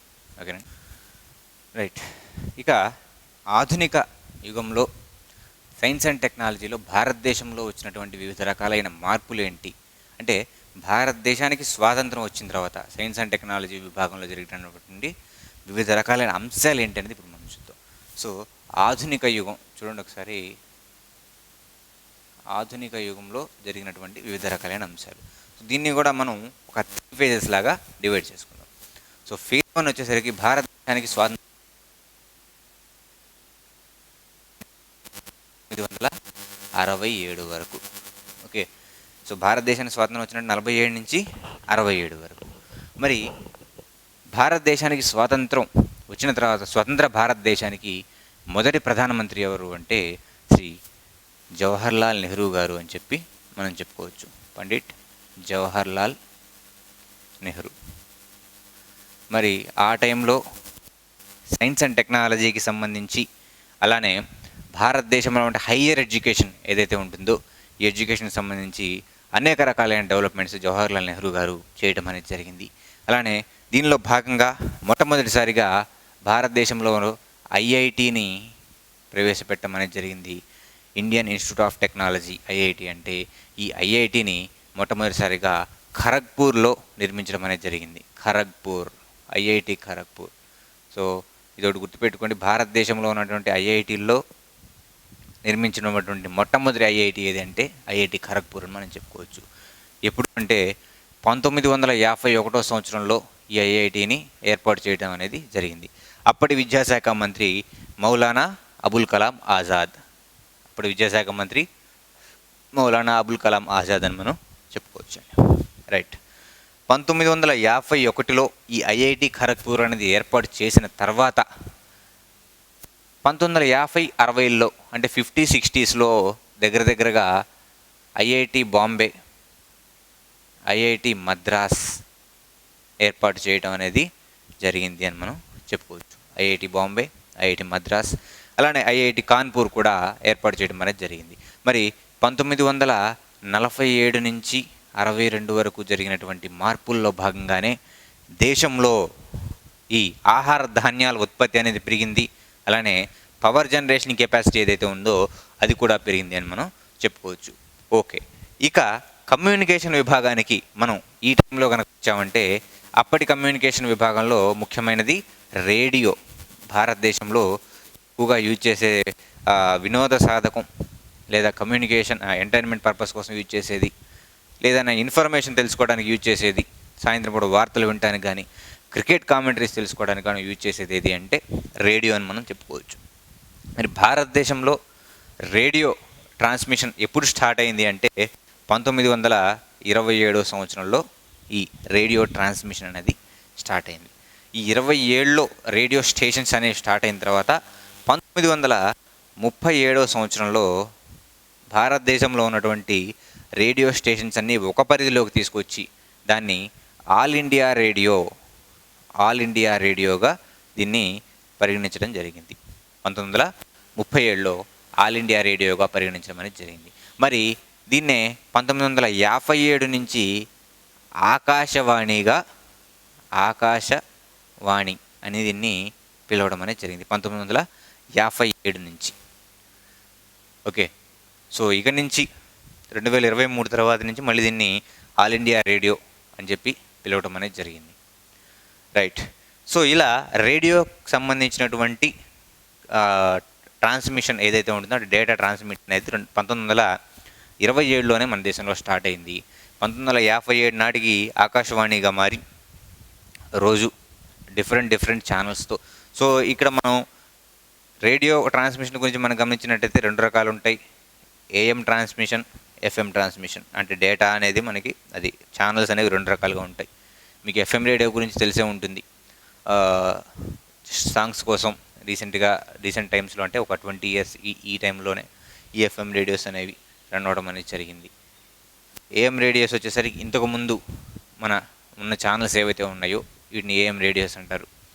Okay, so amplitude modulation, frequency modulation, nothing but AM FM అంటే. సో ఇంతకుముందు ఉన్న ఛానల్స్లో రోజు మొత్తం ఏదో ఒక కార్యక్రమాలు, ఏదో ఒక ప్రాయోజిత కార్యక్రమాలు, లేదంటే క్రికెట్ స్కోర్ కామెంటరీ అవ్వచ్చు, ఇటువంటి ప్రోగ్రామ్స్ అనేవి నడుస్తూ ఉండేది. ఎఫ్ఎంకి వచ్చేసరికి ఏమైందంటే పూర్తిగా ఆ టైంలో ఎంటర్టైన్మెంట్ అనేది టీవీకి వెళ్ళిపోయింది కాబట్టి ఇక్కడ పూర్తిగా పాటలు అనేవి దీంట్లో 24 hours రన్ చేయడం అనేది జరుగుతుంది. అలానే చిన్న ఇంటర్వ్యూస్ కూడా దీంట్లో కండక్ట్ చేస్తూ ఉండడం అనేది జరుగుతుంది. సో ఎఫ్ఎం రేడియోలు ఇప్పటికీ నడుస్తూనే ఉన్నాయి. ఎఫ్ఎం రేడియోలు ఏఎం కూడా నడుస్తుంది, కానీ అది లైట్గా కొన్ని ఛానల్సే రన్ అవుతున్నాయి, కొన్ని ప్రోగ్రామ్సే రన్ అవుతున్నాయి. సో ఈ రేడియో రంగాన్ని, కుదేలైన రేడియో రంగాన్ని మళ్ళీ సరిచేసే ఉద్దేశంతోనే భారత ప్రధాని అయినటువంటి నరేంద్ర మోదీ మన్ కీ బాత్ అనే ప్రోగ్రామ్ని స్టార్ట్ చేయడం అనేది జరిగింది. మన్ కీ బాత్ అనే ప్రోగ్రామ్ని స్టార్ట్ చేయడం జరిగిందని మనం చెప్పుకోవచ్చు. ఓకే, సో ఇలా టెక్నాలజీ ఊపందుకున్న టైంలో భారతదేశంలో కంప్యూటర్ రంగంలో మొట్టమొదటిసారిగా ఒక కంపెనీని స్టార్ట్ చేసింది ఎవరు అంటే టాటా కన్సల్టెన్సీ సర్వీసెస్, టీసీఎస్ వాళ్ళు 1960sలో సాఫ్ట్వేర్కి సంబంధించినటువంటి కంప్యూటర్ విభాగంలో కంపెనీస్ అనేవి స్టార్ట్ చేయడం జరిగింది. 1960s నుంచే మొదలైంది అని మనం చెప్పుకోవచ్చు. ఓకే, మరి ఇదే టైంలో భారతదేశంలో స్పేస్ ప్రోగ్రామ్ ఏదైతే ఉంటుందో, అంతరిక్ష విభాగం ఏదైతే ఉంటుందో, ఈ అంతరిక్ష అంశాలకి మనకి బాగా సపోర్ట్ చేసిన మరొక దేశం ఏదయ్యా అంటే సోవియట్ యూనియన్ లేదా రష్యా. సోవియట్ యూనియన్ మనకి బాగా హెల్ప్ చేసింది అని మనం చెప్పుకోవచ్చు. అంటే స్టార్టింగ్లో సోవియట్ యూనియన్ సహాయంతోనే ఈ స్పేస్ అంటే భారతదేశంలో ఉన్నటువంటి ఇస్రో ఏదైతే ఉంటుందో మన స్పేస్ ఆర్గనైజేషన్, ఈ ఇస్రో ప్లస్ ఈ సోవియట్ యూనియన్కి సంబంధించినటువంటి వాళ్ళ గవర్నమెంట్కి సంబంధించిన అంశాలు కొంతమంది కలిసి మన దేశానికి సంబంధించినటువంటి శాటిలైట్స్ని, ఉపగ్రహాలని కక్షల్లో ప్రవేశపెట్టడం అనేది జరిగింది అని మనం చెప్పుకోవచ్చు. అందులో భాగంగా భారతదేశం ఈ టైంలో ప్రవేశపెట్టబడిన మొట్టమొదటి శాటిలైట్ ఏదంటే ఆర్యభట్ట అనే శాటిలైట్ని 1975వ సంవత్సరంలో స్పేస్లో ప్రవేశపెట్టబడింది అని మనం చెప్పుకోవచ్చు. అంటే ఈ స్పాన్లోనే మనకి న్యూక్లియర్ టెస్ట్లు అనేవి జరిగాయి అని మనం కూడా చెప్పుకోవచ్చు. సో ఓకే, న్యూక్లియర్ టెస్ట్లు అనేవి ఆపరేషన్ బుద్ధ లేదా స్మైలింగ్ బుద్ధ అనే పేరుతో ఈ న్యూక్లియర్ టెస్ట్లు అనేవి మన పోఖ్రాన్ అనే ప్రాంతంలో, భారతదేశంలోని పోఖ్రాన్ అనే ప్రాంతంలో 1975లోనే జరిగాయి. ఇవి ఆపరేషన్ బుద్ధ, స్మైలింగ్ బుద్ధ అనే పేరుతో పోఖ్రాన్లో జరిగాయని మనం చెప్పుకోవచ్చు. మరి ఆర్యభట్ట తర్వాత మనం ప్రయోగించినటువంటి వివిధ రకాలైనటువంటి ఉపగ్రహాలు ఏంటి అని కనుక మనం చూసినట్లయితే, సో మనం space topic space technology topic ఏదైతే ఉంటుందో ఆ టాపిక్లోకి వెళ్ళినప్పుడు మనం పూర్తిగా భారతదేశంలో స్పేస్ టెక్నాలజీ ఎక్కడి నుంచి స్టార్ట్ అయింది, ఈ సంవత్సరన్నర కాలంలో జరిగినటువంటి ముఖ్యమైన అంశాలు ఏంటి అనేది మొత్తం మనం చూసుకుని వస్తాం. ఓకే, సో ఆ టాపిక్ కూడా నెక్స్ట్ రిలీజ్ అవుతుంది, చూడండి. అయితే ఆర్యభట్ట రిలీజ్ అయిన తర్వాత, కక్షలో ప్రవేశపెట్టబడిన తర్వాత, దీని తర్వాత అంటే రష్యా వాళ్ళ హెల్ప్తోనే ప్రవేశపెట్టబడింది. తర్వాత భాస్కర 1 అలానే భాస్కర 2ని కూడా కక్షలోకి ప్రవేశపెట్టడం జరిగింది. ఆ తర్వాత యాపిల్ అనే మరొక ఉపగ్రహం, అలానే రోహిణి అనే ఒక ఉపగ్రహాన్ని కూడా ప్రవేశపెట్టడం అనేది జరిగింది. ఆ తర్వాత ఇన్సాట్. సో చూడండి, ఇన్సాట్ అంటే ఇండియన్ శాటిలైట్. ఓకే, ఇన్సాట్ 1Bని 1983లో ప్రవేశపెట్టడం అనేది జరిగింది. ఈ ఇన్సాట్ 1B ద్వారా ఆ కాలంలో టీవీలు అలానే రేడియోలు ఏవైతే ఉన్నాయో వీటి ట్రాన్స్మిషన్స్ కోసం ఈ ఇన్సాట్ 1Bని ప్రవేశపెట్టడం అనేది జరిగింది. అలానే టెలికాం వ్యవస్థకు సంబంధించినటువంటి వివిధ రకాలైనటువంటి సిగ్నల్స్ ఏవైతే ఉన్నాయో వాటి కోసం కూడా ఈ ఇన్సాట్ 1Bని ప్రవేశపెట్టడం అనేది జరిగింది. సో ఇదే టైంలో సిఎస్ఐఆర్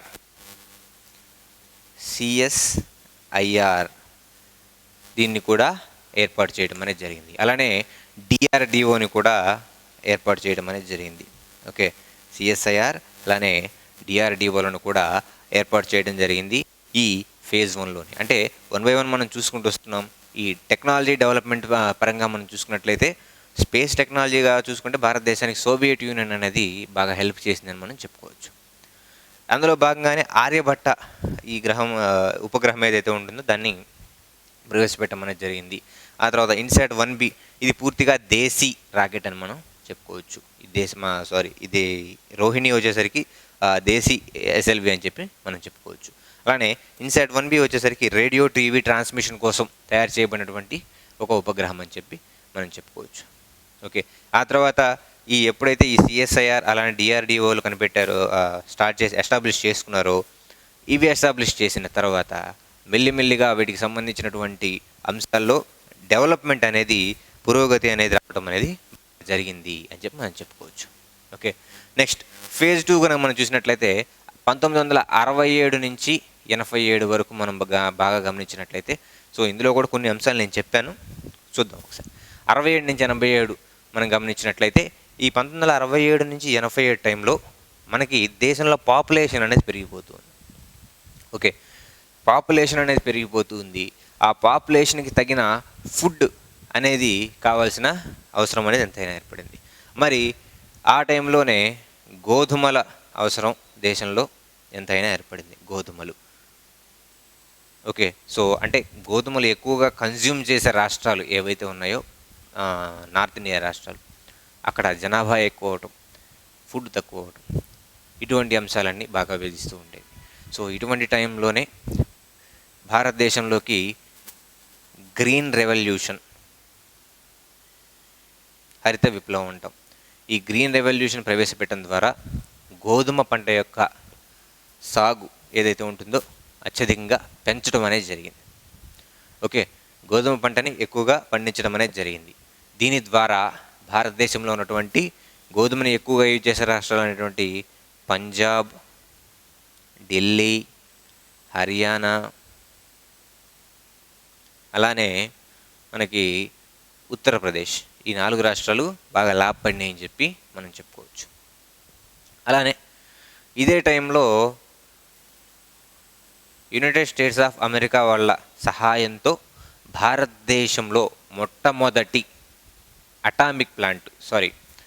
న్యూక్లియర్ ప్లాంట్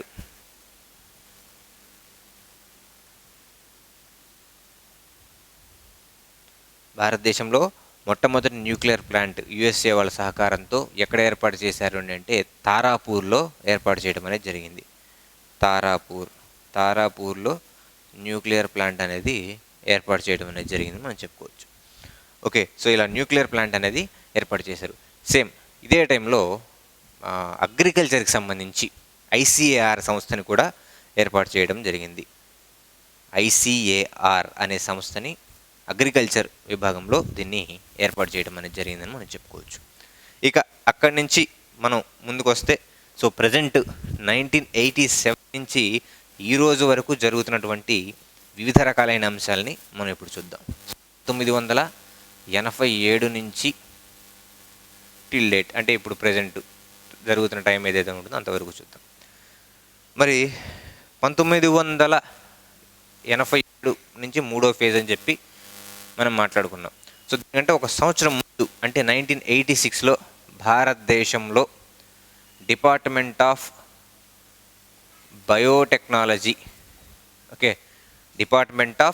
బయోటెక్నాలజీని ఏర్పాటు చేయడం అనేది జరిగింది అని మనం చెప్పుకోవచ్చు. Department of biotechnology.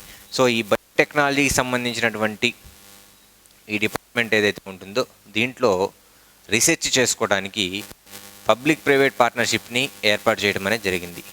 Public private partnership విధానం ద్వారా దీంట్లో రీసెర్చ్ చేసుకోండి అని చెప్పి.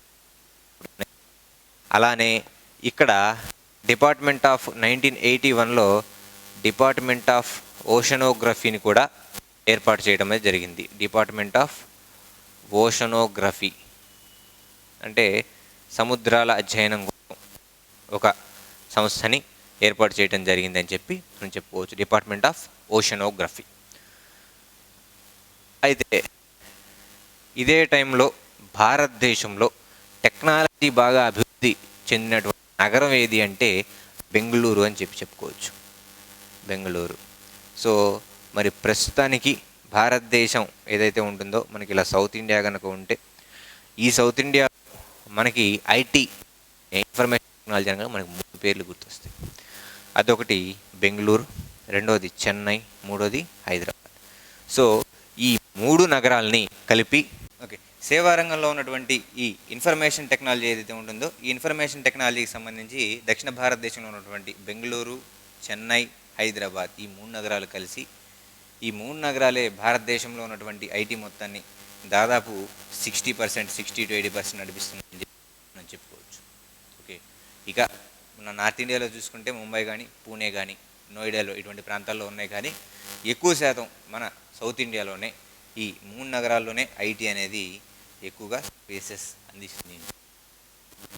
రైట్, ఈ మూడింటిని కలిపి గోల్డెన్ ట్రయాంగిల్ ఆఫ్ టెక్నాలజీ అంటారని మనం తెలుసుకోవచ్చు. ఓకే, అయితే ఈ 1987 నుంచి ఈ టైంలో జరిగినటువంటి మరొక ఎన్హాన్స్మెంట్స్ గురించి మనం చూసుకున్నట్లయితే భారతదేశం ఇంతకుముందు స్పేస్కి సంబంధించిన అంశాలు ఏవైతే ఉన్నాయో వాటికి ఇతర దేశాల యొక్క సపోర్ట్ అనేది తీసుకునేది. మరి ఇప్పుడు ప్రజెంట్ ఏం చేస్తుంది అంటే సొంతగా స్పేస్ మిషన్స్ని మన దేశమే స్పేస్ మిషన్స్ ప్రవేశపెట్టమని జరుగుతుంది. అందులో కనుక మనం గమనించినట్లయితే మొట్టమొదటిగా చంద్రయాన్ 1. ఇది 1 by 1 రాస్తాను, నెక్స్ట్ వేరే మిషన్స్ గురించి మనం మాట్లాడుకుందాం. ఓకే, సో చంద్రయాన్ 1 అలానే. సో ఫస్ట్ వచ్చేసరికి చంద్రయాన్ 1 అనేది ప్రవేశపెట్టడం అనేది జరిగింది చంద్రుడి మీద. తర్వాత చంద్రయాన్ 2 కొంచెం ఎన్హాన్స్మెంట్స్ చేసి 2019లో ప్రవేశపెట్టారు, కానీ ఇది ఫెయిల్ అయిపోయిందని చెప్పొచ్చు. అలానే 2003 ప్రవేశపెట్టారు. సో భారతదేశానికి సంబంధించి చంద్రుని మీద అంటే మూన్ మీదకి పంపించినటువంటి సొంతగా చేసిన స్పేస్ మిషన్స్ ఏవి అంటే చంద్రయాన్ 1, 2, 3 చెప్పచ్చు. వీటి గురించి స్పేస్ టెక్నాలజీ టాపిక్లో క్లియర్గా మనం తెలుసుకుంటాం. ఓకే, సో ఈ 3 మిషన్స్ చంద్రుడి మీదకి అనేది జరిగింది మూన్ మీదకి. అలా కాకుండా 2013 సంవత్సరంలో ప్రవేశపెట్టబడినటువంటి MOM, మార్స్ ఆర్బిటరీ మిషన్, దీన్నే మనం మంగళయాన్ అనే పేరుతో పిలుస్తాం. ఓకే, సో 2013 సంవత్సరంలో మంగళయాన్ ప్రయోగం చేయడం అనేది జరిగింది. మార్స్ మీద మన స్పేస్ షిప్ని ల్యాండ్ చేయటం, సేఫ్గా ల్యాండ్ చేయడం అనేది జరిగింది. సో అప్పటి వరకు ప్రపంచంలో కేవలం 3 స్పేస్ ఏజెన్సీలు మాత్రమే మార్స్ మీదకి స్పేస్ షిప్ని పంపించాయి. కానీ ఈ 3 కూడా ప్రయోగించిన ఫస్ట్ టైంలో ఫెయిల్ అయినాయి. కానీ భారతదేశం మాత్రం స్పేస్ షిప్ని పంపించిన మొట్టమొదటి టైంలోనే సక్సెస్ఫుల్గా అక్కడ లాంచ్ చేసిందని మనం చెప్పుకోవచ్చు. ఓకే, సో పంపించిన ఫస్ట్ టైంలోనే మార్స్ ఆర్బిటరీ మిషన్ అనేది సక్సెస్ అయింది. ప్రపంచంలో కేవలం 4 స్పేస్ ఏజెన్సీలు భారతదేశంతో కలుపుకొని, ఓకే, సో భారతదేశం కాకుండా ఇంకా మనం చూసుకున్నట్లయితే ఒకటి రష్యా, మరొకటి యూరోపియన్ స్పేస్ ఏజెన్సీ, మరొకటి నాసా. ఈ 3 మాత్రమే మార్స్ మీదకి మిషన్ అనేది, ఆ స్పేస్ షిప్ అనేది పంపించగలిగినాయి. కానీ ఫస్ట్ టైం సక్సెస్ఫుల్గా భారతదేశం సక్సెస్ఫుల్గా పంపించింది. So at the same time 2013 ఆ టైంలో ఇంగ్లాండ్ పత్రిక అయినటువంటి టెలిగ్రాఫ్ అనే పత్రికలో భారతదేశం గురించి చాలా చీప్గా, అంటే ఈ విజయాన్ని చూసి అసూయపడుతూనే భారతదేశం గురించి చీప్గా కార్టూన్స్ అనేవి ప్రచురించడం అనేది జరిగింది. అంటే ఒక ఆవుని పట్టుకొని ఒక వ్యక్తి ఇట్లా పాలకాయను పట్టుకొని వీళ్ళందరూ మార్స్ మీద ఉంటే అక్కడ తలుపు కొడుతున్నట్టు చూపించడం అనేది జరిగింది ఆ రోజు. సో ఈరోజు అవతల దేశాలైనటువంటి USA కానీ UK కానీ ఇటువంటి దేశాలన్నిటికంటే ఒక స్టెప్ ముందుకే వెళ్ళింది భారతదేశం. ఓకే, సో ఆ స్థాయి నుంచి ఈరోజు ఇస్రో చేసినటువంటి వివిధ రకాలైనటువంటి డెవలప్మెంట్స్ వల్ల ఈరోజు వారందరికంటే, అంటే ఈ స్పేస్ ఏజెన్సీలన్నిటికంటే భారతదేశం ఒక స్టెప్ ముందుందనే మనం చెప్పుకోవచ్చు. ఇక రాబోయే ప్రయోగాలు ఉన్నాయి, సముద్రయాన్ అవ్వచ్చు, గగనయాన్ అవ్వచ్చు. సో గగనయాన్లో నలుగురు ఎవరైతే ఉన్నారో వాళ్ళని స్పేస్ షట్లర్స్ని ఆకాశంలోకి పంపిస్తున్నారు, వ్యోమగాముల్ని. ఓకే, సో వాళ్ళు అక్కడ కొన్ని రోజులు ఉండబోతున్నారు. ఈ అంశాలన్నీ కూడా మనం స్పేస్ టెక్నాలజీస్లో మాట్లాడుకుంటాం. ఓకే, సో ఇలా ప్రయోగించిన మొట్టమొదటిసారే మంగళయాన్ ప్రయోగం అనేది సక్సెస్ అయింది 2013 సంవత్సరంలో. ఇక చంద్రయాన్ అనేది 2008, 2019, 2023లో 3 సార్లు చేయడం అనేది. రైట్, ఇక సముద్రంలో అట్టడుగున ఏముంటుంది అని కనుక్కునే విషయం మీద సముద్రయాన్ అనే ప్రయోగం కూడా వాళ్ళు ఈ సంవత్సరం చేయబోతున్నారు. ఓకే, సో ఇది మనం సిటీస్ వరకు మనం మాట్లాడుకుంటున్నాం, అంటే టెక్నాలజీ ఏ రకంగా సిటీస్ వరకు చేరుతుంది అని చెప్పి. మరి భారతదేశంలో 70% మంది ప్రజలు పల్లెటూరులోనే ఉంటున్నారు. మరి ఈ పల్లెటూరులో ఉన్న ప్రజలు ఎక్కువగా ఆధారపడేది వ్యవసాయం మీద. మరి ఈ వ్యవసాయం మీద ఆధారపడే ప్రజలు ఎక్కువగా వ్యవసాయానికి సంబంధించిన మెళకువలు ఏమైనా తెలుసుకోవాలన్నా, దానికి సంబంధించిన ముఖ్యమైన అంశాలు తెలుసుకోవాలన్నా ఎలా అంటే కేంద్ర ప్రభుత్వం వీరి కోసం ఒక సెపరేట్ కమ్యూనికేషన్ ద్వారా టీవీ ఛానల్ ప్రవేశపెట్టడం జరిగింది. DD కిసాన్ అనే ఒక టీవీ ఛానల్ ప్రవేశపెట్టి 24/7 దీంట్లో రైతులకి సలహాలు, సూచనలు ఇవ్వడం అనేది జరుగుతుందని చెప్పుకోవచ్చు. అలానే భారతదేశంలో ఇంతకుముందు మనకి ఈ కరెంటు సరఫరా అనేది ప్రతి గ్రామాలకి ఉండేది కాదు. ఇప్పుడు దేశంలో ఉన్న ప్రతి గ్రామానికి కరెంటు సరఫరా అనేది అందించడం జరిగింది. ఓకే, దేశంలో ఉన్నటువంటి ప్రతి గ్రామానికి కరెంటు సరఫరా అందించడం అనేది జరిగింది.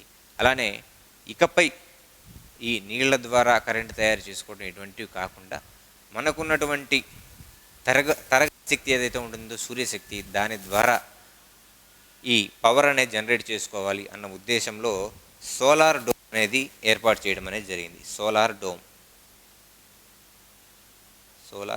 దీన్ని 2016లో ప్రవేశపెట్టడం అనేది జరిగింది. 2016లో ప్రవేశపెట్టబడినటువంటి సోలార్ డోమ్ ఏదైతే ఉంటుందో మొట్టమొదటిసారిగా జనాలందరికీ, అంటే ఒక ప్రాంతంలో నిర్మించి జనాలందరికీ చూడడానికి అవైలబుల్గా ఎక్కడ ఉంటుంది అంటే మనకి ఇది వెస్ట్ బెంగాల్లోని కోల్కతా నగరంలో ఉన్నటువంటి సిలికాన్ వ్యాలీ ఏదైతే ఉంటుందో అక్కడ ఒక సోలార్ డోమ్ అనేది ఏర్పాటు చేయడం అనేది జరిగింది. దగ్గరగా 29 మీటర్ల ఎత్తు, అలానే 45 మీటర్ల వెడల్పు ఈ సోలార్ డోమ్ని ఏర్పాటు చేయడం అనేది జరిగింది. నేను ఇక్కడ చూపిస్తున్నాను చూడండి ఒకసారి. సో ఇలా ఉంటుంది ఇది. సో 29 మీటర్ల ఎత్తు, 45 మీటర్ల వెడల్పు సోలార్ డోమ్ అనేది ఏర్పాటు చేశారు. సో దీని మొత్తం ఈ బిల్డింగ్ అంతా సోలార్ ప్లేట్స్ అనేవి అమర్చబడి చూడండి, ఇమేజ్లో ఉన్నట్టే ఉంటుంది సేమ్. ఈ సోలార్ డోమ్ ఏదైతే ఉంటుందో దానంతా సోలార్కి సంబంధించినటువంటి ప్లేట్స్ అనేవి అమర్చుంటాయి. సూర్యకాంతి ఎప్పుడైతే పడుతుందో అవి రీఛార్జ్ అయిపోయి ఆ పవర్ని సోర్సెస్కి అనేవి అందించడం అనేది జరుగుతుంది. అలానే పిఎం సూర్యఘర్ అనే ఒక పథకాన్ని కూడా ఏర్పాటు చేయడం అనేది, అంటే ఎవరైతే సోలార్ ప్లేట్స్ అనేవి పెట్టుకుంటున్నారో వారికి ఇంత కన్సెషన్ అనేది ఇవ్వడం అనేది జరుగుతుంది అని చెప్పే ఉద్దేశంలో పిఎం సూర్యఘర్ అనే పథకాన్ని రీసెంట్గానే స్టార్ట్ చేయడం జరిగింది అని చెప్పి. సో ఇలా మన దేశానికి స్వాతంత్రం వచ్చిన తర్వాత జరిగినటువంటి కొన్ని అంశాలు, అంటే ఇవే అంటే కాదండి, ఇవి కొన్ని అంశాలు మాత్రమే. ఈ టాపిక్ అంటే దానికి సంబంధించిన టాపిక్లోకి మనం వెళ్ళినప్పుడు ఇంకా డీటెయిల్డ్గా మనం చూద్దాం. ఓకే, ఇక్కడతో దీనికి సంబంధించినటువంటి చరిత్ర అనేది అయిపోయింది. ఇక భారతదేశంలో సైన్స్ అండ్ టెక్నాలజీ అభివృద్ధికి ప్రస్తుతం గవర్నమెంట్ ఎటువంటి స్కీమ్ని రన్ చేస్తుంది అనేది ఇప్పుడు మనం చూద్దాం. ఓకేనండి, సైన్స్ అండ్ టెక్నాలజీ గ్రామీణ ప్రాంతాలకి అలానే స్కూల్లో చదువుకునేటువంటి పిల్లలు ఎవరైతే ఉన్నారో వీరందరికీ కూడా ఈ టెక్నాలజీ అనేది పూర్తిగా అందాలి అన్న ఉద్దేశంలో భాగంగానే భారత ప్రభుత్వం కొన్ని స్కీమ్స్ని రీసెంట్గా ప్రవేశపెట్టడం అనేది జరిగింది. అలానే ఇంతకుముందు కూడా ప్రవేశపెట్టడం అనేది జరిగింది. వాటి గురించి మనం అంటే భారతదేశంలో సైన్స్ అండ్ టెక్నాలజీకి సంబంధించిన వివిధ విభాగాలు అనేది నెక్స్ట్ మన టాపిక్ చూస్తున్నాం. అందులో భాగంగా విభాగాలు, వాటికి సంబంధించిన స్కీమ్స్ అన్ని చూస్తాం. ఓకే, అలా అయితే ఇప్పుడు మనం దీంట్లో చూసేది ఏంటంటే రీసెంట్గా కొన్ని స్కీమ్స్ ప్రవేశపెట్టారు. అలానే భారతదేశానికి సంబంధించి ఎప్పటి నుంచి ఈ బ్రెయిన్ గెయిన్ అనేది స్టార్ట్ అయింది అనేది కూడా మనం చూద్దాం. సో బేసిక్గా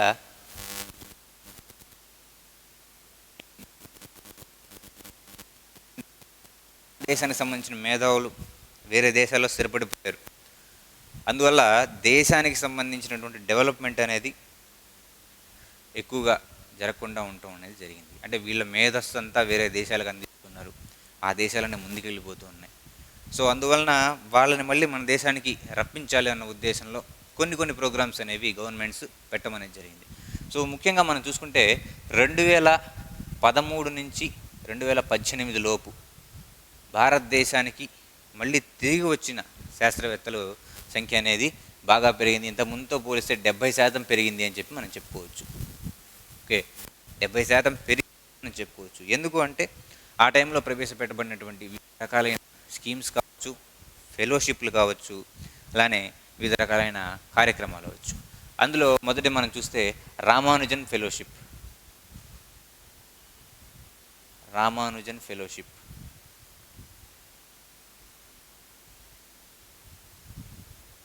రెండవది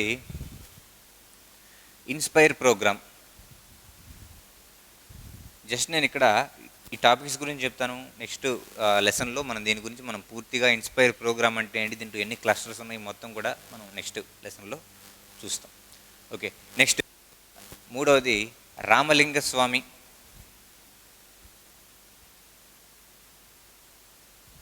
రీఎంట్రీ ప్రోగ్రామ్. 3 ప్రోగ్రామ్స్ ద్వారా భారతదేశానికి సంబంధించినటువంటి ఎన్ఆర్ఐలు ఎవరైతే ఉన్నారో, నాన్ రెసిడెంట్ ఇండియన్స్ ఎవరైతే ఉన్నారో వాళ్ళంతా వాళ్ళ మేధస్సు అనేది మన దేశానికి ఉపయోగించుకోవాలి అన్న ఉద్దేశంలో మళ్ళీ తిరిగి మన దేశానికి రప్పించే విధానంతో ఈ 3 ప్రోగ్రామ్స్ అనేవి స్టార్ట్ చేశారు. అవి బాగానే వర్కౌట్ అయ్యాయి. అయితే ఇది ఎక్కడ క్లిక్ అయింది అంటే అంతకుముందు భారతదేశానికి సంబంధించిన ఐపీఆర్ అంటే పేటెంట్ రైట్స్ అనేవి కొంచెం డిఫరెంట్గా ఉండేవి. ఎప్పుడైతే 2016 సంవత్సరంలో ఐపీఆర్ ఇంటలెక్చువల్ ప్రాపర్టీ రైట్స్కి సంబంధించినటువంటి ఈ బిల్లు ఏదైతే ఉంటుందో పాలసీ అనేది చేయడం అనేది జరిగిందో అక్కడి నుంచి భారతదేశానికి శాస్త్రవేత్తలు ఇంకా ఎక్కువ రావడం అనేది జరిగింది. ఓకే, అంటే విదేశాలకు చెందిన వాళ్ళు కూడా వచ్చి మన దేశంలో రీసెర్చ్ డెవలప్మెంట్ కోసం మన దేశానికి రావడం అనేది జరిగింది మనం చెప్పుకోవచ్చు. 2016లో ఈ ఐపీఆర్ పాలసీ ఏదైతే ప్రవేశపెట్టారో, ఎందుకంటే ఒక వ్యక్తి ఒక డెవలప్మెంటు లేదా రీసెర్చ్ చేసుకొని ఒక అనాలిసిస్ అనేది తయారు చేసుకున్న తర్వాత ఆ థీసిస్ అనుకోకుండా వేరే వాళ్ళు తీసుకొని వాళ్ళ పేరు వేసుకుంటే ఏమవుతుంది అంటే ఇక్కడ మేధస్సు అనేది ఖచ్చితంగా దొంగతనం జరుగుతుంది అని చెప్పి అది వేరే వాళ్ళ పేరు మీద వేసుకుంటే, దీనివల్లనే ఇట్లాంటివి జరగడం వల్లనే చిన్నగా భారతదేశం నుంచి ఇట్లాంటివి ఎక్కువ జరుగుతున్న కారణంతోనే భారతదేశం నుంచి ఎవరైతే టాలెంటెడ్ పీపుల్ ఎవరైతే ఎక్కువగా ఉన్నారో, ఎక్కువగా డబ్బులు సంపాదించుకోవాలనుకుంటున్నారో వీళ్ళంతా ఎన్ఆర్ఐలుగా వేరే దేశంలో స్థిరపడటం అనేది జరిగింది. సో మళ్ళీ వాళ్ళని తీసుకొచ్చినప్పుడు మళ్ళీ ఇలాంటివి జరగకూడదన్న ఉద్దేశంలో ఈ ఐపీఆర్ పాలసీ ఏదైతే ఉంటుందో దీన్ని ప్రవేశపెట్టారు. అక్కడి నుంచి చిన్నగా ఈ పాలసీకి సంబంధించినటువంటి ప్రతి అంశాలు చూసుకున్నారు. అంటే పేటెంట్ ఏదైతే ఉంటుందో, మనం చేసిన రీసెర్చ్కి మనకి పేటెంట్ ఉంటుంది అనే నమ్మకం వీళ్ళలో కలగడంతో చాలామంది రావడం అనేది జరిగింది. మరీ ముఖ్యంగా యూకే అలానే యుఎస్ఏ దేశాలకు చెందిన వాళ్ళు ఎవరైతే ఉన్నారో, ఈ రెండు దేశాలకు చెందిన వాళ్ళకి వీసా కూడా ఈజీగా మన దేశానికి వీసా వచ్చేలాగా ఏర్పాటు చేయడం అనేది జరిగింది. సో ఇలా భారతదేశానికి సంబంధించినటువంటి ఎన్ఆర్ఐ ఎవరైతే ఉన్నారో వాళ్ళు మేధోవలసగా, అంటే వేరే దేశాలకు వెళ్ళిపోయిన మేధోవలసలో భాగంగా వేరే దేశాలకు వెళ్ళిపోయారు. వాళ్ళని మళ్ళీ తీసుకొని వచ్చేసి ఇక్కడ మన దేశంలో మళ్ళీ ఈ సైంటిఫిక్ రీసెర్చ్లు, డెవలప్మెంట్స్ అనేది స్టార్ట్ విధానం అనేది మొదలైందని మనం చెప్పి. ఓకే, అలానే ఇక దేశంలో ఉన్నటువంటి పౌరులు అలానే బాలలు ఎవరైతే ఉన్నారో వీరికి సంబంధించి ప్రభుత్వం ప్రవేశపెట్టిన కొన్ని స్కీమ్స్ అనేది ఇప్పుడు మనం చూద్దాం. సో అందులో భాగంగా మనం మొదటిది కనుక గమనించినట్టయితే ఈ అనుసంధాన్ చూద్దాం. Anusandhan national research foundation, Anusandhan national research foundation. ఈ అనుసంధాన్ నేషనల్ రీసెర్చ్ ఫౌండేషన్ని షార్ట్కట్లో ఏఎన్ఆర్ఎఫ్ అనే పేరుతో పిలుస్తూ ఉంటారు. ఈ ఏఎన్ఆర్ఎఫ్ అనేది ఏఎన్ఆర్ఎఫ్ యాక్ట్ 2023 ద్వారా ఏర్పాటు చేయడం అనేది జరిగింది. దేశంలో ఎవరైతే మంచి ఐడియాస్ ఉన్న, స్కిల్ ఉన్న కుర్రాళ్ళు ఎవరైతే ఉన్నారో, అలానే వాళ్ళ దగ్గర మంచి మంచి ఐడియాస్, మంచి మంచి కాన్సెప్ట్స్ ఎవరైతే తీసుకొని రాగలరో స్టార్టప్ ఐడియాస్తో, వాళ్ళకి గవర్నమెంట్ అనేది కొలాబరేషన్ అనేది ఇచ్చి, అలానే వాళ్ళ ఐడియాని మరికొంత ఇలా కాదు ఇలా చేస్తే బాగుంటుంది అన్న ఉద్దేశంతో ముందుకు తీసుకెళ్లే విధానమే ఈ ఏఎన్ఆర్ఎఫ్ అని చెప్పి మనం చెప్పుకోవచ్చు. Next skill India programme. Skill India భారతదేశంలో ఉన్నటువంటి ప్రతి ఒక్క స్కూల్లో ఉన్న ప్రతి విద్యార్థికి ఈ టెక్నాలజీ అనేది అందాలి, అలానే వాళ్ళకి టెక్నాలజీ వల్ల వచ్చే ఉంటాయో అది వాళ్ళు అందుకోగలగాలి అన్న ఉద్దేశంలో ఏర్పాటు చేయబడిందే ఈ స్కిల్ ఇండియా ప్రోగ్రామ్ అని మనం చెప్పుకోవచ్చు. ఈ స్కిల్ ఇండియా ప్రోగ్రామ్ని రన్ చేసేది ఎవరు అంటే సిఎస్ఐఆర్. సిఎస్ఐఆర్ ఏదైతే ఉంటుందో ఈ సిఎస్ఐఆర్తో పాటు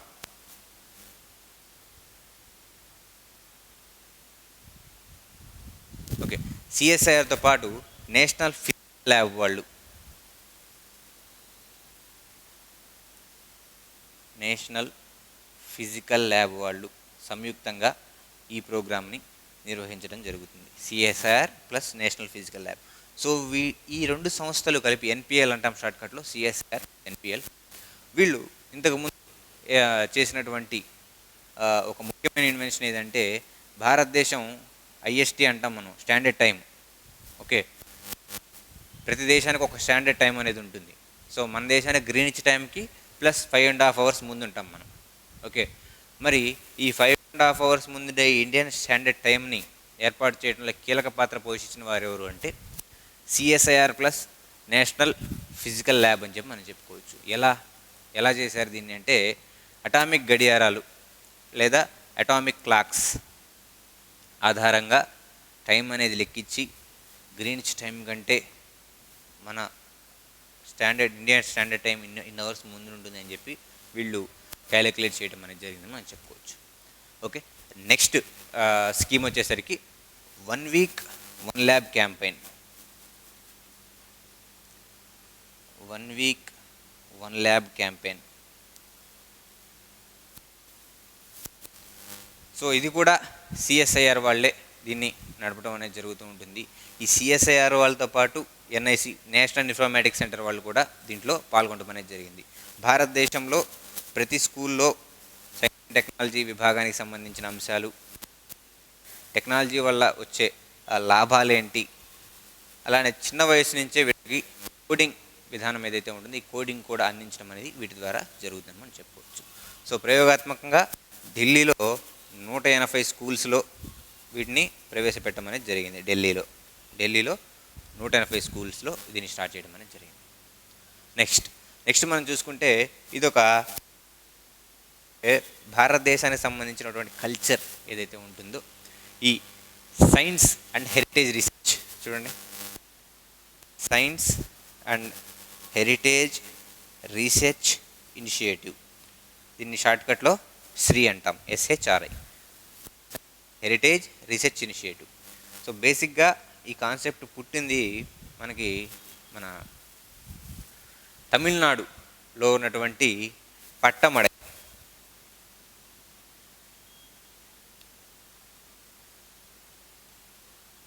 ఈ ప్రాంతంలో మ్యాట్స్ తయారు చేస్తారు, అంటే చాపలు లాంటివి తయారు చేస్తూ ఉంటారు.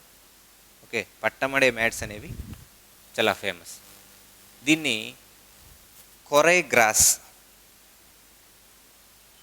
కొరై గడ్డి లేదా కొరై గ్రాస్, అలానే కాటన్తో దీన్ని తయారు చేయడం అనేది జరుగుతుంది.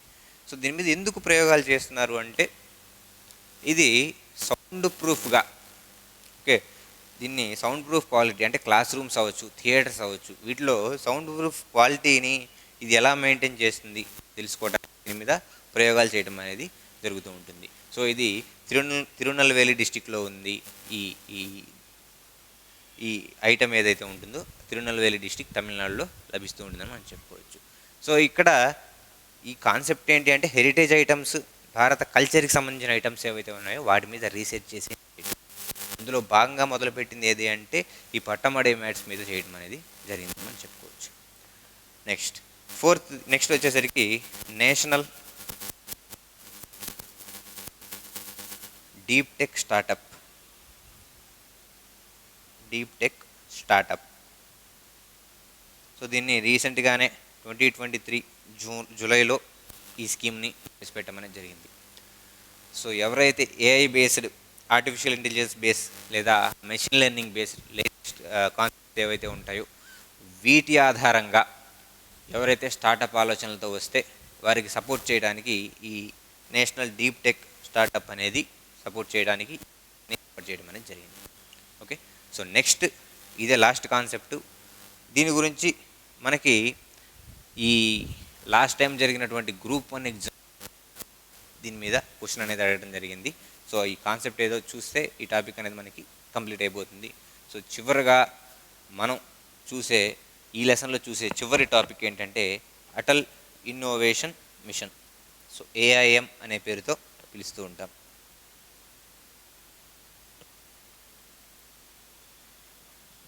Okay, Atal innovation mission, AIM.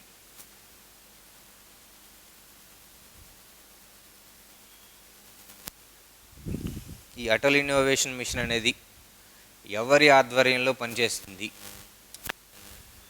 2022 group 1 ఎగ్జామ్లో క్వశ్చన్ అనేది అడగడం జరిగింది. 2022 గ్రూప్ 1లో అటల్ ఇన్నోవేషన్ మిషన్ ఎవరి ఆధ్వర్యంలో పనిచేస్తుంది అని చెప్పి. So science and technology prepare అవుతున్నాం కదా, కాబట్టి department of science and technology కదా పెట్టేస్తారు. ఇది యాక్చువల్గా నీతి ఆయోగ్ ఆధ్వర్యంలో పనిచేసే ఒక అంశం, ఒక సంస్థ అని చెప్పుకోవచ్చు, ఒక మిషన్ అని చెప్పచ్చు, అటల్ ఇన్నోవేషన్ మిషన్. ఈ అటల్ ఇన్నోవేషన్ మిషన్ AIM దీంతో పాటుగా self employment, talent utilisation,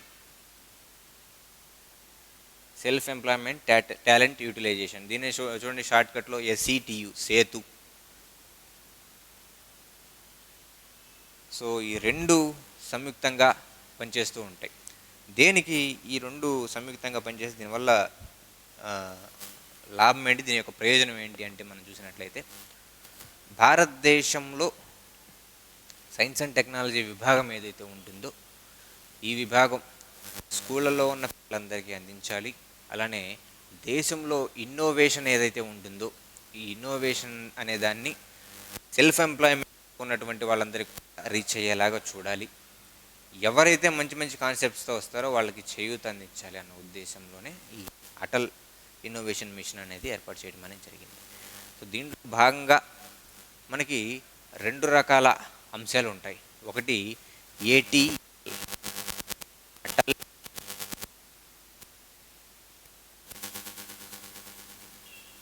Atal tinkering lab, ATL అనే పేరుతో పిలుస్తూ ఉంటాం. సో దీని కాన్సెప్ట్ ఏంటంటే 1 మిలియన్ మందికి 1 మిలియన్ మంది విద్యార్థులకి ఈ టెక్నాలజీ కాన్సెప్ట్స్ ఏవైతే ఉన్నాయో రీచ్ అయ్యే విధంగా ఈ అటల్ టింకరింగ్ ల్యాబ్స్ అనేవి ఏర్పాటు చేయడం అనేది జరిగింది. ఓకే, అయితే ఈ 1 మిలియన్ మెంబర్స్ ఎవరైతే ఉన్నారో వీళ్ళని రీచ్ అవడానికి దేశంలో ఉన్నటువంటి వివిధ రకాలైన స్కూల్స్లో దీన్ని ప్రవేశపెట్టడం జరిగింది అని మనం చెప్పుకోవచ్చు. నియర్లీ దగ్గరగా ఒక 10,000 స్కూల్స్లో ఈ ఏటీఎల్ని ప్రవేశపెట్టారు అని చెప్పి మనం చెప్పుకోవచ్చు. నియర్లీ 10,000 స్కూల్స్లో ఈ ఏటీఎల్ని ప్రవేశపెట్టారు. అయితే ఈ 10,000 స్కూల్స్లో ఈ అటల్ టింకరింగ్ ల్యాబ్స్ని ఏర్పాటు చేశారు. మరి దీనికి ఫండింగ్ ఎవరు చేస్తారు అంటే మనం చూసినట్లయితే ఇది ఏర్పాటు చేయడానికి ఒక 10 లక్షలు కేంద్ర ప్రభుత్వం చూసుకుంటుంది. అలా దీని మెయింటెనెన్స్కి అంటే ఆపరేషనల్ కాస్ట్కి మరొక 10 లక్షలు కూడా కేంద్రమే చూసుకుంటుంది. మరొక 10 లక్షలు కూడా కేంద్రమే భరిస్తుంది. ఇలా ఎన్నేళ్ళు? 5 ఏళ్ల పాటు ఈ దీనికి సంబంధించిన మెయింటెనెన్స్ ఖర్చులు మొత్తం కేంద్రమే భరిస్తూ ఉంటుంది.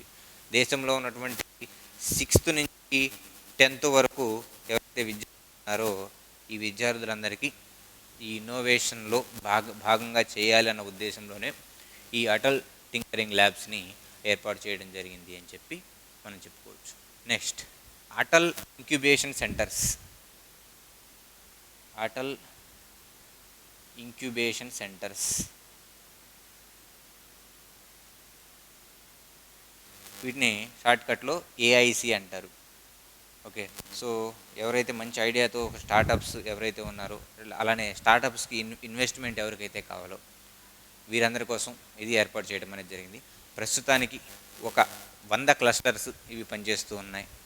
ఒక్కొక్క క్లస్టర్కి 50 నుంచి 60 స్టార్టప్స్కి వీళ్ళు ట్రైన్ అనేది చేయగలుగుతారు అని చెప్పుకోవచ్చు.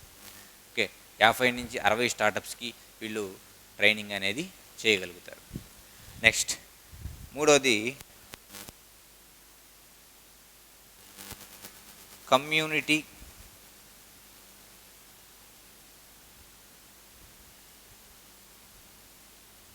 Incubation centre.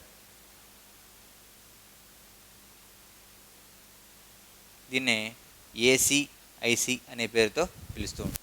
Atal community incubation centre, ఏసీఐసి అనే పేరుతో పిలుస్తూ ఉంటాం.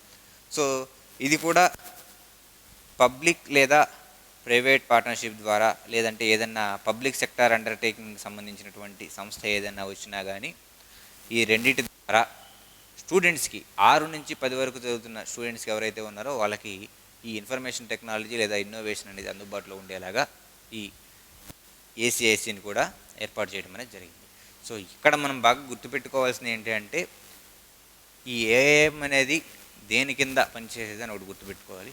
అలానే నేను ఈ లెసన్కి సంబంధించిన డిస్క్రిప్షన్లో మీకు ఒక పీడిఎఫ్ అనేది ఇస్తాను.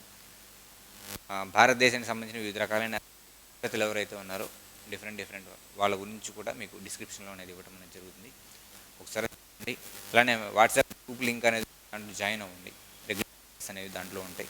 ఇప్పుడు ఎగ్జామ్ పోస్ట్ పోనే ఈ ఎగ్జామ్ అలాంటి డేట్ అని చిన్న కూడా మనకి డిస్కస్ చేసుకోలేం కాబట్టి అక్కడ పోస్ట్ చేస్తుంటాం. సో అక్కడ ఫాలో అవుతూ ఉండండి. నెక్స్ట్ క్లాస్ మనకి భారతదేశంలో ఉన్న వివిధ రకాలైనటువంటి డిపార్ట్మెంట్స్ ఏమున్నాయి, వాటి ఆధ్వర్యంలో పనిచేసే సంస్థలు ఏమున్నాయి, ఏ ఉన్నాయి అనేది నెక్స్ట్ వీడియోలో మనం చూద్దాం. ఆ తర్వాత భారతదేశంలో ఇప్పటివరకు రిలీజ్ అయినటువంటి సైన్స్ అండ్ టెక్నాలజీ పాలసీస్ ఏంటి చూస్తాం. నెక్స్ట్ ఎమర్జింగ్ టెక్నాలజీ ఫ్రంటియర్స్ అంటే ప్రజెంట్ బయట బూమింగ్ ఉన్న టెక్నాలజీస్ ఏమున్నాయి అనేది రోబోటిక్స్ అవ్వచ్చు, నానో టెక్నాలజీ అవ్వచ్చు, బయోటెక్నాలజీ అవ్వచ్చు, ఇటువంటి అంశాలన్నీ కూడా ఆ నెక్స్ట్ క్లాస్లో ఈవినింగ్ 6 o'clockకి మన క్లాస్ అనేది అప్లోడ్ అవుతుంటుంది, రెడీగా ఉంటుంది. సో ఇప్పటికీ ఛానల్ సబ్స్క్రైబ్ చేసుకోకపోతే మీరు సబ్స్క్రైబ్ చేసుకోండి. ఇంకొక విషయం ఏంటంటే లైక్ చేయండి, ఎందుకంటే అలా చేస్తేనే ఎక్కువ మందికి సజెషన్ అనేది వెళ్తుంటుంది. సో మంచి మేమే కాదు, మీరు కూడా చేయొచ్చు. ఆ పని చేసి మీరు మంచి చేసేయండి. ఓకే.